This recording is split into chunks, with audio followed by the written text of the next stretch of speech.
Hallelujah, glory Jesus, thank you Lord. ಎಲ್ಲರ ಚಪ್ಪಾಳೆ ಕರ್ತನ ಮಹಿಮೆಪಡಿಸುವ. ಹಾಲೆಲೂಯಾ, ರಿಕಾರಬಕಾಶಿ ಅಂತರಬಲ. Hallelujah, glory glory glory glory glory glory. ಕರ್ತಾದಿ ಕರ್ತನೇ ನಿನಗೆ ಸ್ತೋತ್ರ ಸಲ್ಲಿಸುತ್ತೇವೆ ಸ್ವಾಮಿ. Thank you Lord, thank you Lord. ನಮ್ಮನ್ನೇ ನಾವು ಕರ್ತನ ಕರಗಳಲ್ಲಿ ಒಪ್ಪಿಸಿಕೊಟ್ಟು ನಾವು ಪ್ರಾರ್ಥಿಸೋಣ. ಪ್ರೀತಿ ಸ್ವರೂಪನಾದ ನಮ್ಮ ಪರಲೋಕದಲ್ಲಿರುವ ತಂದೆಯಾದ ದೇವರೇ, ಯೇಸುವಿನ ಪರಿಶುದ್ಧ ನಾಮದಲ್ಲಿ ಪರಿಶುದ್ಧಾತ್ಮನ ಸಹಾಯದೊಂದಿಗೆ ಕರ್ತನೆ ನಿನ್ನ ಪಾದ ಸಮ್ಮುಖಕ್ಕೆ ನಾವು ಬಂದಿದ್ದೇವೆ ಸ್ವಾಮಿ. ಈ ಒಳ್ಳೆಯ ಸಮಯದಲ್ಲಿ ಕರ್ತನೆ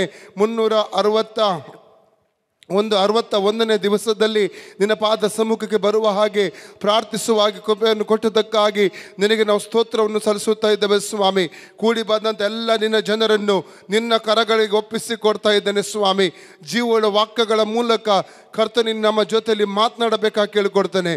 ಎಲ್ಲ ಮಹಿಮೆ ನಿನಗೆ ಸಲ್ಲಿಸುತ್ತೇನೆ ಯೇಸುವಿನ ಪರಿಶುದ್ಧ ನಾಮದಲ್ಲಿ ತಂದೆ ಆ ದೇವರೇ, ಆಮೆನ್. ಹಾಲೆಲೂಯಾ. ಸಂತೋಷವಾಗಿದ್ದೀರಾ? ಓಕೆ, ದೇವರಿಗೆ ಸ್ತೋತ್ರವಾಗಲಿ. ನಾವು ದಾನಿಯೇಲನ ಪುಸ್ತಕ ತೆಗೆಯುವ 1ನೇ ಅಧ್ಯಾಯ, ಬುಕ್ ಆಫ್ ಡ್ಯಾನಿಯಲ್ ಚಾಪ್ಟರ್ 1, 1ನೇ ಅಧ್ಯಾಯ ನಾವು ತೆಗೆದುಕೊಳ್ಳೋಣ. Hallelujah, praise the Lord. ಈ ಒಂದು ಅಧ್ಯಾಯವನ್ನು ನಾವು ಅನೇಕ ಸಲ ನಾವು ಓದಿರಬಹುದು.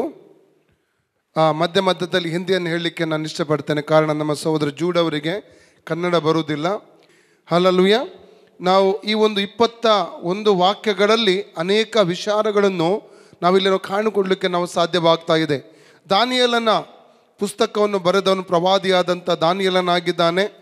ಇದರಲ್ಲಿ 12 ಅಧ್ಯಾಯಗಳು ಇರುವಂಥದ್ದನ್ನು ನಾವು ಕಾಣಲಿಕ್ಕೆ ನಮಗೆ ಸಾಧ್ಯವಾಗ್ತಾ ಇದೆ. ಈ ಸಂದರ್ಭದಲ್ಲಿ ದಾನಿಯೇಲನು ಬಾಬೇಲಿನಲ್ಲಿ ಆತನಿದ್ದನು, ಒಬ್ಬ ಕೈದಿಯಾಗಿ ಇದ್ದಂಥ ಒಂದು ಸಮಯವು ಅದಾಗಿತ್ತು ಎಂಬುದಾಗಿ ನಾವು ನೋಡಲಿಕ್ಕೆ ನಮಗೆ ಸಾಧ್ಯವಾಗ್ತದೆ. ಬಾಬೇಲ್ ಎಂಬುದಾಗಿ ಹೇಳಬೇಕಾದ್ರೆ ಗಲಿಬಿಲಿ ಎಂಬುದಾಗಿ ಅರ್ಥ. ಬಾಬೇಲ್ ಅಂದರೆ ಏನು? ಗಲಿಬಿಲಿ ಎಂಬುದಾಗಿ ಅರ್ಥ ಬರ್ತದೆ, ಅಥವಾ ತಿರುಗಿ ಬೀಳುವುದು ಎಂಬುದಾಗಿ ಕೂಡ ಇನ್ನೊಂದು ಅರ್ಥವು ಕೂಡ ಅಲ್ಲಿ ಬರುವಂಥದ್ದನ್ನು ಅಲ್ಲಿ ನಾವು ಕಾಣಲಿಕ್ಕೆ ನಮಗೆ ಸಾಧ್ಯವಾಗ್ತಾ ಇದೆ. ನಾವು 1ನೇ ವಾಕ್ಯವನ್ನು ಓದಿಕೊಳ್ಳೋಣ. 1ನೇ ಅಧ್ಯಾಯದ 1ನೇ ವಾಕ್ಯ ಓದಿ ಯಾರಾದರೂ. ಯೆಹೂದದ ಅರಸನಾದ ಯೆಹೋಯಾಕೀಮನ ಆಳ್ವಿಕೆಯ 3ನೇ ವರ್ಷದಲ್ಲಿ ಬಾಬಿಲಿನ ರಾಜನಾದ ನೆಬೂಕದ್ನೆಚ್ಚರನು ಯೆರೂಸಲೇಮಿಗೆ ಬಂದು ಮುತ್ತಿಗೆ ಹಾಕಿದನು. ನೋಡಿ, ಯೆಹೋಯಾಕೀಮನು ಆಳ್ವಿಕೆ ಮಾಡುವಂಥ ಒಂದು ಸಮಯ ಅದಾಗಿತ್ತು.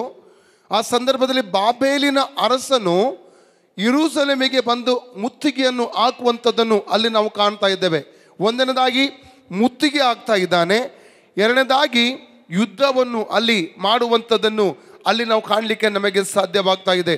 ಹಾಗಾದರೆ ದೇವ ಜನರಿಗೆ ವಿರುದ್ಧವಾಗಿ ಈ ಒಂದು ಯುದ್ಧವು ಇಲ್ಲಿ ಆರಂಭವಾಗಬೇಕಾದ್ರೆ ಅದಕ್ಕೆ ಅನೇಕ ಕಾರಣಗಳು ಉಂಟು. ದೇವಜನರ ಜೀವಿತದಲ್ಲಿ ದೇವರ ಉದ್ದೇಶ, ದೇವರ ಚಿತ್ತ ಇಲ್ಲದೆ ಯಾವುದು ಕೂಡ ನಡೆಯುವುದಿಲ್ಲ.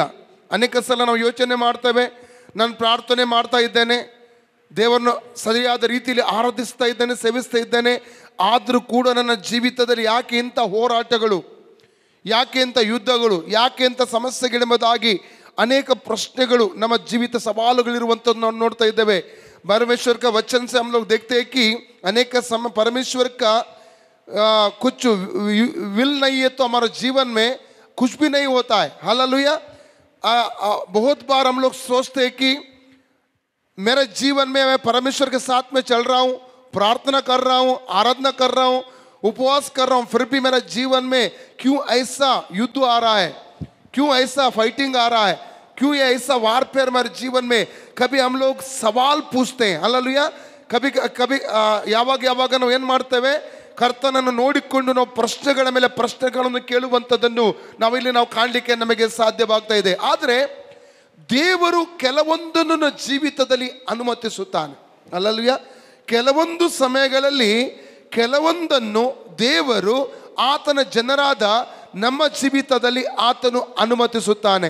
ರೋಮನ್ಸ್ ಚಾಪ್ಟರ್ 8:28 ರೋಮ 8:20 ಅಂತ ಹೇಳ್ತದೆ, ಆತನನ್ನು ಪ್ರೀತಿಸುವ ಹಿತಕ್ಕಾಗಿ ಆತನ ಸಂಕಲ್ಪದ ಮೇರೆಗೆ ಯಾರನ್ನು ಕರೆದಿದ್ದಾನೋ ಅವರ ಜೀವಿತದಲ್ಲಿ ಎಲ್ಲವನ್ನು ಒಳ್ಳೆಯದಕ್ಕೆ ಮಾಡ್ತಾ ಇದ್ದಾನೆ. हालेलुया. परमेश्वर जो जिसको बुलाता है उसका जीवन में सब कुछ अच्छे के लिए करता है. हालेलुया. ಕರ್ತನು ಯಾರನ್ನು ಕರೆಯುತ್ತಾನೋ ತನ್ನ ಸಂಕಲ್ಪದ ಮೇರೆಗೆ ಅವರ ಜೀವಿತದಲ್ಲಿ ಎಲ್ಲವನ್ನು ಆತನು ಏನು ಮಾಡ್ತಾನೆ, ಒಳ್ಳೆಯದಕ್ಕಾಗಿ ಮಾಡುವಂಥದ್ದನ್ನು ನಾವಿಲ್ಲಿ ಕಾಣಲಿಕ್ಕೆ ನಮಗೆ ಸಾಧ್ಯವಾಗ್ತಾ ಇದೆ. ಸತ್ಯವೇದದಲ್ಲಿ ಅನೇಕ ಕಡೆಗಳಲ್ಲಿ ನಾವು ನೋಡಲಿಕ್ಕೆ ನಮಗೆ ಸಾಧ್ಯ. ನಾವು ಸೆಕೆಂಡ್ ಕ್ರೋನಿಕಲ್ ಚಾಪ್ಟರ್ 12 1ನೇ ವಾಕ್ಯದಿಂದ ಓದಿಕೊಳ್ಳೋಣ. 2 ಪೂರ್ವಕಾಲ 12ನೇ ಅಧ್ಯಾಯ 1ನೇ ವಾಕ್ಯದಿಂದ ಓದುವುದಾದರೆ, ಸೊಲೊಮೋನನಿಗೆ ಒಬ್ಬ ಮಗನಿದ್ದ, ಅವನ ಹೆಸರು ರೆಹಬ್ಬಾಮ ಎಂಬುದಾಗಿ. ಈ ರೆಹಬ್ಬಾಮನು ಆಡಳಿತ ನಡೆಸುವಂಥ ಒಂದು ಸಂದರ್ಭದಲ್ಲಿ ಇಸ್ರೇಲರ 12 ಕುಲಗಳು ವಿಭಾಗವಾಗಿ 2 ಕುಲಗಳು ಯಹೂದಕ್ಕೆ ಹೋದವು, 10 ಕುಲಗಳು ಇಸ್ರೇಲ್ಗೆ ಹೋದವು ಎಂಬುದಾಗಿ ನೋಡ್ತೇವೆ. ಅದರ ನಂತರವಾಗಿ ಯಹೂದ್ಯರು ಜೆರೂಸಲೇಮನ್ನು ಆ ಒಂದು ರಾಜಧಾನಿಯನ್ನಾಗಿಟ್ಟುಕೊಂಡು ಆಡಳಿತ ನಡೆಸಿದರು ಮತ್ತು ಸಮಾರ್ಯದಲ್ಲಿ ರಾಜಧಾನಿಯನ್ನಾಗಿ ಇಸ್ರೇಲ್ ಜನರು ಇಟ್ಟುಕೊಂಡು ಅವರು ಆಡಳಿತ ನಡೆಸಿದರು. Praise God. ಈಗ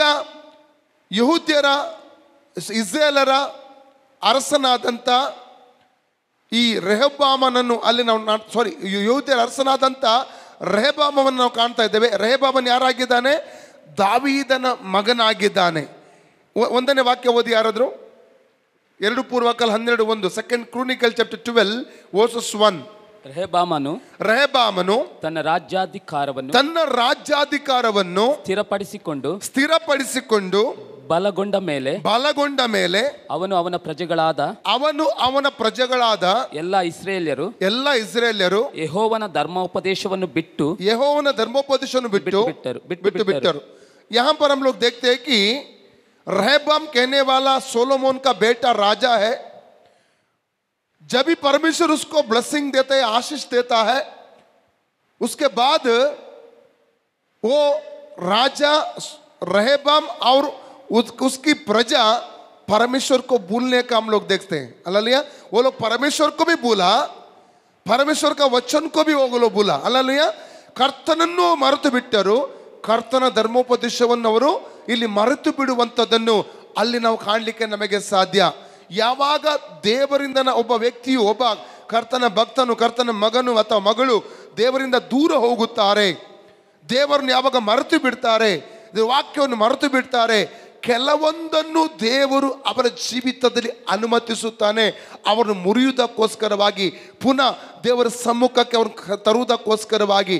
ದೇವರ ಪ್ರೀತಿ ಅಂದರೆ ನಮ್ಮ ಮೇಲೆ ದೇವರಿಗೆ ಪ್ರೀತಿ ಇರುವ ನಿಮಿತ್ತ ಪುನಃ ದೇವರು ಆತನ ಸಮ್ಮುಖಕ್ಕೆ ತರುವುದಕ್ಕೋಸ್ಕರ ಅಥವಾ ಆತನ ಅನ್ಯೋನ್ಯತೆಗೆ ತರುವುದಕ್ಕೋಸ್ಕರ ಕೆಲವೊಂದನ್ನು ನಮ್ಮ ಜೀವಿತದಲ್ಲಿ ಆತನು ಅನುಮತಿಸುತ್ತಾನೆ. ಕೆಲವೊಂದು ಮುರಿಯುವಿಕೆಗಳು ನಮ್ಮ ಜೀವಿತದಲ್ಲಿ ಅದು ಒಳ್ಳೆಯದಕ್ಕಾಗಿ ಆಗುವುದೆಂಬುದಾಗಿ ನಾವು ವಾಕ್ಯದ ಮೂಲಕವಾಗಿ ತಿಳಿದುಕೊಳ್ಳುತ್ತೇವೆ. परमेश्वर से हम लोग दूर जाने से, परमेश्वर को भूल जाने से हमारा जीवन में परमेश्वर हमको ब्रेक करता है. हालेलुया. हमको तोड़ता है. कुछ अलाउ करके हमारे जीवन में कुछ तो दर्द अलाउ करके हमको वो तोड़ता है. जब भी हमारे जीवन में दर्द आ जाता है, तोड़ना आ जाता है, जब भी हम लोग परमेश्वर के पास वापस आ जाते हैं. हालेलुया. ನಮ್ಮ ಜೀವಿತದ ನೋವುಗಳು ಬರುವಾಗ ನಾವು ಕರ್ತನ ಸಮ್ಮುಖದಲ್ಲಿ ತಿರುಗಿ ನಾವು ಬರ್ತೇವೆ, ಕರ್ತನ ಹುಡುಕುತ್ತೇವೆ. ಹಾಲೆಲೂಯ. ಕರ್ತನ ಸಾನ್ನಿಧ್ಯವನ್ನು ಬಯಸುತ್ತೇವೆ. ಅದಕ್ಕಾಗಿ ಕೆಲವೊಂದು ದೇವರು ನಮ್ಮ ಜೀವಿತ ಅನುಮತಿಸುವಂಥದ್ದು. ಇಲ್ಲಿ ದೇವರನ್ನು ಮರೆತು ಬಿಟ್ಟಂತಹ ಆ ರೆಹಬ್ಬಾಮ ಮತ್ತು ಅವನ ಪ್ರಜೆ ಇಲ್ಲಿ ದೇವರನ್ನು ಮರೆತು ಬಿಡ್ತಾ ಇದ್ದಾರೆ. ಈಗ ದೇವರು ಏನು ಮಾಡ್ತಾ ಇದ್ದಾನೆ? ಐಗುಪ್ತದ ಅರಸನಾದಂಥ ಶೀಶಕನನ್ನು ಅವರಿಗೆ ಎದುರಾಗಿ ಎಬ್ಬಿಸ್ತಾ ಇದ್ದಾನೆ. ಹಾಲೆಲೂಯ. ಐಗುಪ್ತದ ಅರಸನಾದ ಶೀಶಕನನ್ನು ದೇವ ಜನರಿಗೆ ಎದುರಾಗಿ ಅಲ್ಲಿ ಎಬ್ಬಿಸುವಂಥದ್ದು ನೋಡ್ತಾ ಇದ್ದೇವೆ. ಇವತ್ತು ನಮ್ಮ ಜೀವಿತದಲ್ಲಿ ಅನೇಕ ವೈರಿಗಳು ಎದ್ದು ಬರುವಂಥದ್ದು ಅದು ನಮಗೆ ಒಳ್ಳೆಯದಕ್ಕಾಗಿ.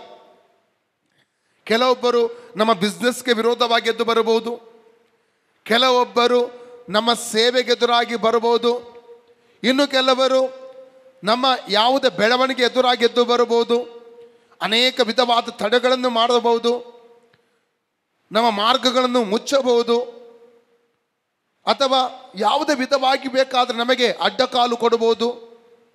ಆವಾಗ ನಮಗೇನಾಗ್ತದೆ? ದುಃಖ ಉಂಟಾಗ್ತದೆ, ನೋವು ಉಂಟಾಗ್ತದೆ, ಮುರಿಯಲ್ಪಡುತ್ತೇವೆ ನಾವು. हालेलुया. कोई भी दुश्मन हमारा जीवन में आकर हमारा जो बढ़ोतरी है, हमारा जो आशीष है, हमारा जो बिजनेस से काम है, उसका अगेंस्ट वो खड़ा होकर कार्य कर सकता है. लेकिन एक दुश्मन को हमारा अगेंस्ट खड़ा करना परमेश्वर का काम है, परमेश्वर करता है काय के लिए, हमारा अच्छे के लिए.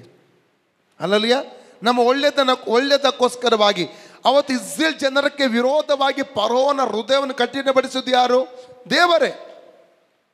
ಫರೋಹನ ಹೃದಯವನ್ನು ಇಸ್ರೇಲ್ ಜನರಿಗೆ ಎದುರಾಗಿ ಅಲ್ಲಿ ಕಠಿಣಪಡಿಸಿದ.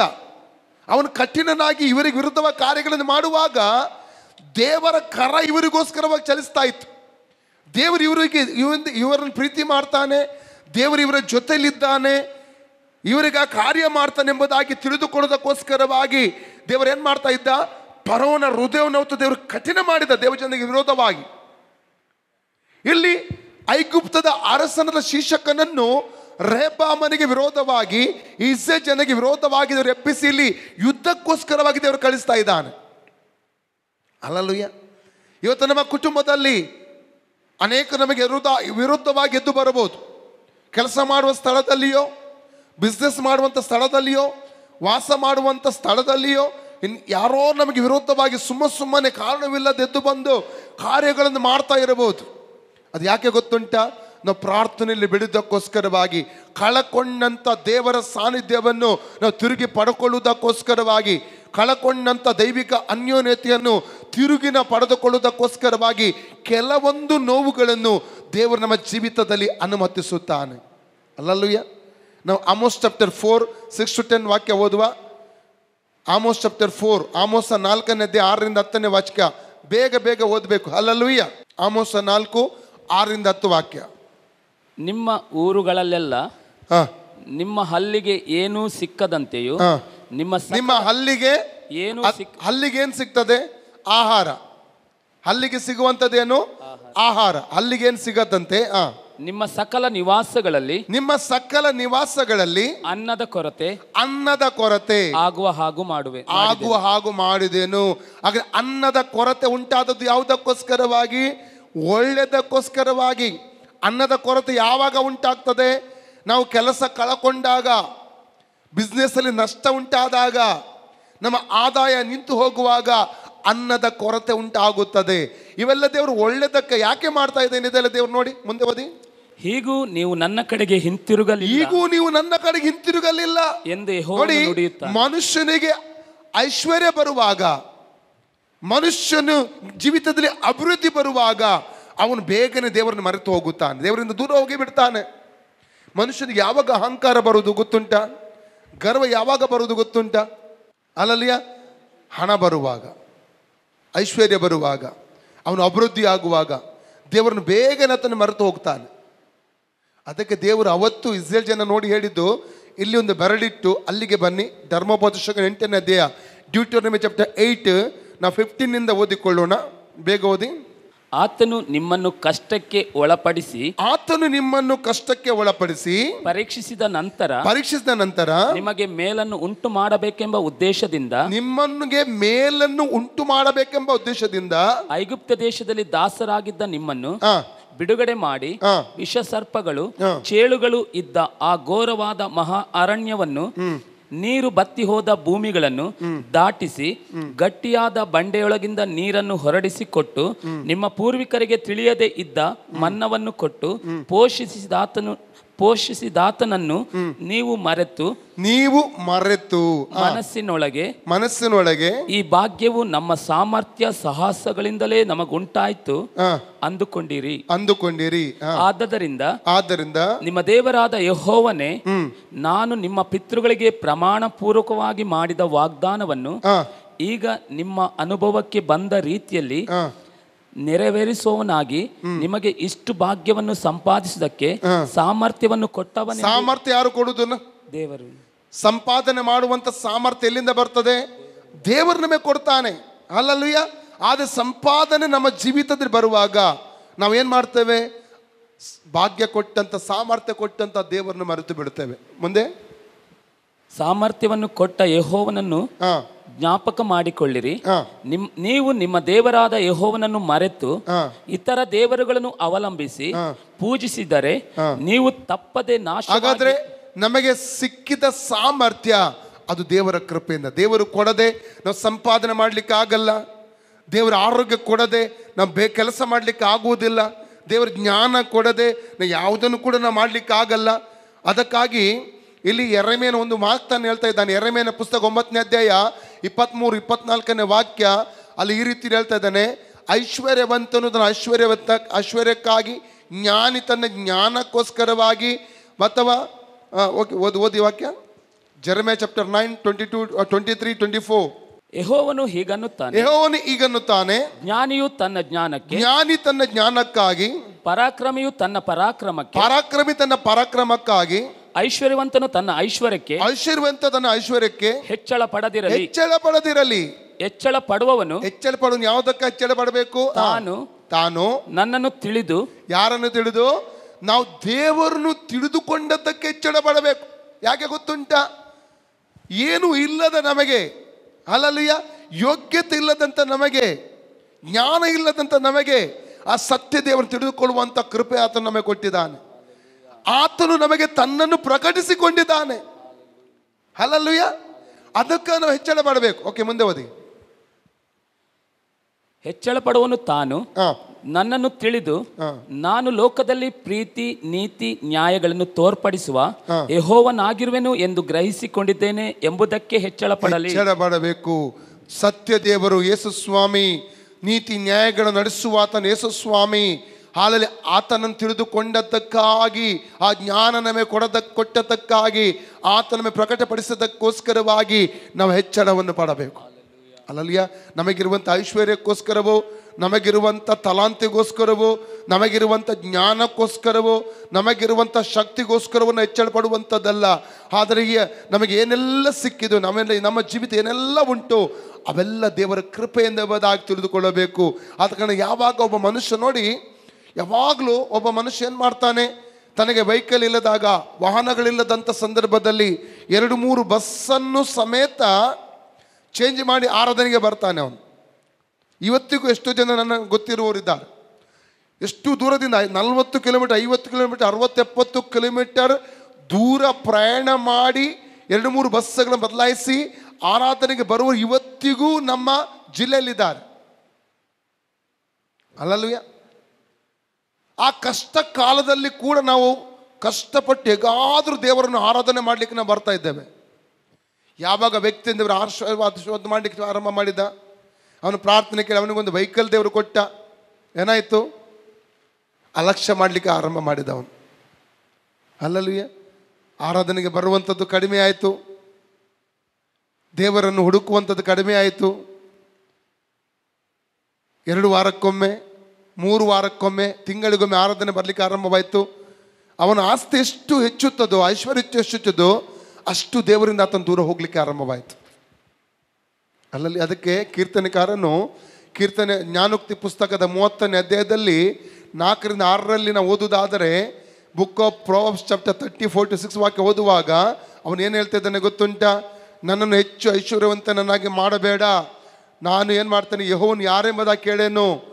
ಓದಿ 4-6, 7-9 ಅಂತ ಕಾಣ್ತದೆ. ಸಾರಿ, 7-9 ಓದಿ. 30ನೇ ಅಧ್ಯಾಯ ಜ್ಞಾನೋಕ್ತಿ. ನಿನ್ನಿಂದ 2 ವರಗಳನ್ನು ಬೇಡಿಕೊಂಡಿದ್ದೇನೆ, ನಿನ್ನಿಂದ 2 ವರಗಳನ್ನು ಬೇಡ್ತಾ ಇದ್ದೇನೆ, ಅನುಗ್ರಹಿಸದಿರಬೇಡ. ನಾನು ಸಾಯುವುದರೊಳಗಾಗಿ ಅವುಗಳನ್ನು ಕೈಗೂಡಿಸು. ನನ್ನಿಂದ ಕಪಟವನ್ನು, ಸುಳ್ಳು ಮಾತನ್ನು ತೊಲಗಿಸು. ಬಡತನವನ್ನಾಗಲಿ ಐಶ್ವರ್ಯವನ್ನಾಗಲಿ ಕೊಡದೆ ನನಗೆ ತಕ್ಕಷ್ಟು ಆಹಾರವನ್ನು ಬೋಧನೆ ಮಾಡಿಸು. ಹಾಗಾಗದೆ ಹೊಟ್ಟೆ ತುಂಬಿದವನಾದರೆ ಯೆಹೋವನು ಯಾರೋ ಎಂದು ನಿನ್ನನ್ನು ತಿರಸ್ಕರಿಸೇನು. ಬಡವನಾದರೆ ಕಳ್ಳತನ ಮಾಡಿ ನನ್ನ ದೇವರಾದ ನಿನ್ನ ಹೆಸರನ್ನು ಅಯೋಗ್ಯವಾಗಿ ಎತ್ತೇನು. ಇದು ಸಮರ್ಪಿಸಲ್ಪಟ್ಟಂತ ಒಬ್ಬ ಭಕ್ತನ ಪ್ರಾರ್ಥನೆ. ಸಮರ್ಪಿಸಲ್ಪಟ್ಟಂತ ಭಕ್ತನು ಹೇಗೆ ಪ್ರಾರ್ಥನೆ ಮಾಡ್ತಾನೆ? ಈ ರೀತಿಯಾಗಿ ಆತನು ಪ್ರಾರ್ಥನೆ ಮಾಡ್ತಾನೆ. ಹೆಚ್ಚು ಐಶ್ವರ್ಯ ಕೊಡಬೇಡ ದೇವರು. ಯಾಕೆ ಗೊತ್ತುಂಟ? ನಿನ್ನಿಂದ ನಾನು ದೂರ ಹೋಗಬಾರದು. ಬಡವನನ್ನಾಗಿ ಕೂಡ ನನ್ನ ಮಾಡಬೇಡ. ಯಾಕೆ ಗೊತ್ತುಂಟ? ಕಳ್ಳತನ ಮಾಡಿ ನಿನ್ನ ನಾಮಕ್ಕೆ ನಾನು ದೂಷಣೆ ತಂದೇನು. ಅರ್ಪಿಸಲ್ಪಟ್ಟಂತ ಒಬ್ಬ ಭಕ್ತನ ಪ್ರಾರ್ಥನೆ ಈ ರೀತಿಯಲ್ಲಿ ಇರ್ತದೆ. ಅಲ್ಲಲ್ಲೂಯ್ಯ. ಯಾಕಂದ್ರೆ ಹಣ ಮತ್ತು ಐಶ್ವರ್ಯ ಒಬ್ಬ ವ್ಯಕ್ತಿಯನ್ನು ದೇವರಿಂದ ದೂರ ಕೊಂಡೋಗುವಂಥದ್ದನ್ನು ಅಲ್ಲಿ ಕಾಣ್ತಾ ಇದ್ದೇವೆ. ಹಾಗಾದರೆ 2 ಕ್ರೋನಿಕಲ್ ಚಾಪ್ಟರ್ 12ಗೆ ನಾವು ಬರುವುದಾದರೆ 2 ಪೂರ್ವಕಾಲ 12ನೇ ಅಧ್ಯಾಯ 1-2-3 1-8 ವಾಕ್ಯದವರೆಗೆ ಓದುತ್ತಾ ಹೋದರೆ ಐಗುಪ್ತದ ಅರಸನಾದ ಶೀಶಕನನ್ನು ಎಬ್ಬಿಸ್ತಾ ಇದ್ದಾನೆ. ರೆಹಬ್ಬಾಮನಿಗೆ ವಿರೋಧವಾಗಿ ಇಸ್ರೇಲ್ ಜನಕ್ಕೆ ವಿರೋಧ. ಅದಕ್ಕೆ ಕಾರಣ ಅವರು ಅಭಿವೃದ್ಧಿ ಹೊಂದಿದ ನಂತರ, ಆಶೀರ್ವಾದ ಹೊಂದಿದ ನಂತರ ದೇವರನ್ನು ಮರೆತರು. ದೇವರ ಧರ್ಮೋಪದೇಶವನ್ನು ಅವರು ಮರೆತು ಹೋಗುವಂಥದ್ದನ್ನು ಅಲ್ಲಿ ನಾವು ಕಾಣಲಿಕ್ಕೆ ನಮಗೆ ಸಾಧ್ಯವಾಗ್ತಾ ಇದೆ. ನಾನು ಎಷ್ಟೋ ಸಲ ನಾನು ನೋಡಿದ್ದೇನೆ, ಬಡತನ ಇರುವಾಗ, ಕಷ್ಟಗಳಿರುವಾಗ ಎಷ್ಟೋ ಜನರು ಏನು ಮಾಡ್ತಾರೆ ಗೊತ್ತುಂಟು? ಎಂಥ ಭಕ್ತಿ, ಎಂಥ ಉಪವಾಸ, ಎಂಥ ಪ್ರಾರ್ಥನೆ, ಎಂಥ ವಿಧೇಯತೆ ಅಲ್ಲಲ್ಲಿಯ ಅವ್ರ ಜೀವಿತದಲ್ಲಿರ್ತದೆ. ಆದರೆ ಕಾಲಕ್ರಮೇಣ ದೇವರವರನ್ನು ಅಭಿವೃದ್ಧಿಪಡಿಸುವಂಥ ಸಂದರ್ಭದಲ್ಲಿ ಅವ್ರಿಗೆ ಗೊತ್ತಿಲ್ಲದೆ ಅವರ ಜೀವಿತದಲ್ಲಿ ಅಹಂಕಾರ ಬರಲಿಕ್ಕೆ ಆರಂಭವಾಗ್ತದೆ. ಈ ಅಹಂಕಾರ ಏನು ಮಾಡ್ತದೆ ಗೊತ್ತುಂಟ? ಅವ್ರ ಜೀವಿತವನ್ನೇ ಹಾಳು ಮಾಡಿಬಿಡ್ತದೆ, ಅವ್ರ ದಿಕ್ಕನ್ನೇ ತಪ್ಪಿಸಿ ಬಿಡ್ತದೆ. ಅಲ್ಲಲ್ಲಿಯ ಅವರಿಗಿರುವ ಎಲ್ಲವನ್ನವರು ಕಳ್ಕೊಂಡು ಬಿಡ್ತಾರೆ. ಯಾಕೆ? ದೇವರ ವಾಕ್ಯ ಹೇಳ್ತದೆ, ಜ್ಞಾನೋಕ್ತಿ 16:18, ಪ್ರಾಬ್ಸ್ ಚಾಪ್ಟರ್ 16:18 ವಾಕ್ಯ ಏನು ಹೇಳ್ತದೆ? ಗರ್ವದಿಂದ ಭಂಗ, ಉಬ್ಬಿನಿಂದ ದೊಬ್ಬು. ಗರ್ವದಿಂದ ಭಂಗ, ಉಬ್ಬಿನಿಂದ ದೊಬ್ಬು. ಒಬ್ಬ ಅರಸನಿದ್ದ, ಅವನೊಬ್ಬ ಅಕಸ್ಮಾತ್ವಾಗಿ ಸಾಮಾನ್ಯ ಒಬ್ಬ ಮನುಷ್ಯನನ್ನು, ತುಂಬ ಬಡ ಸಾಮಾನ್ಯ ಮನುಷ್ಯ ಮಂತ್ರಿಯನ್ನಾಗಿ ಮಾಡಿದ. ಇದರಿಂದ ಅವನ ಆಸ್ಥಾನದಲ್ಲಿ ಮುಂಚೆ ಇದ್ದಂಥ ಮಂತ್ರಿಗಳಿಗೆ ಭಯಂಕರ ಹೊಟ್ಟೆಕಿಚ್ಚು ಉಂಟಾಯಿತು. ಹೇಗಾದರೂ ಈ ವ್ಯಕ್ತಿಯನ್ನು ಇಡಿಸಬೇಕು, ಅವಮಾನಕ್ಕೆ ಒಳಪಡಿಸಬೇಕು, ಸೆರೆಮನೆಗೆ ಹಾಕುವ ಹಾಗೆ ಮಾಡಬೇಕೆಂಬುದಾಗಿ ಅವರು ಪ್ರಯತ್ನ ಮಾಡ್ತಾ ಇದ್ರು, ಕಾರಣ ಹುಡುಕ್ತಾ ಇದ್ದರು. ಎಲ್ಲಿಯಾದ ಅವಕಾಶ ಸಿಗ್ತದೆ ಅದನ್ನು ಕಾರಣ ಹುಡುಕ್ತಾ ಇದ್ದಾರೆ. ಹಾಗೆ ಒಂದು ದಿವಸ ಈ ಎಲ್ಲ ಮಂತ್ರಿಗಳು ಒಟ್ಟಾಗಿ ಸೇರಿ ಆ ಮಂತ್ರಿಯ ಬಗ್ಗೆ ದೂರು ಹೇಳುವುದಕ್ಕಾಗಿ ಅರಸನ ಬಳಿಗೆ ಬರ್ತಾ ಇದ್ದಾರೆ. ಅರಸನ ಬಳಿಗೆ ಬಂದು ಹೇಳಿದ್ರು, ನೀನು ಆ ಸಾಮಾನ್ಯ ಮನುಷ್ಯನನ್ನು ನೀನು ಮಂತ್ರಿಯನ್ನಾಗಿ ನೇಮಿಸಿದೆಯಲ್ಲ, ಅವನಾದರೂ ಅಹಂಕಾರದಿಂದ ಮೆರೀತಾ ಇದ್ದಾನೆ.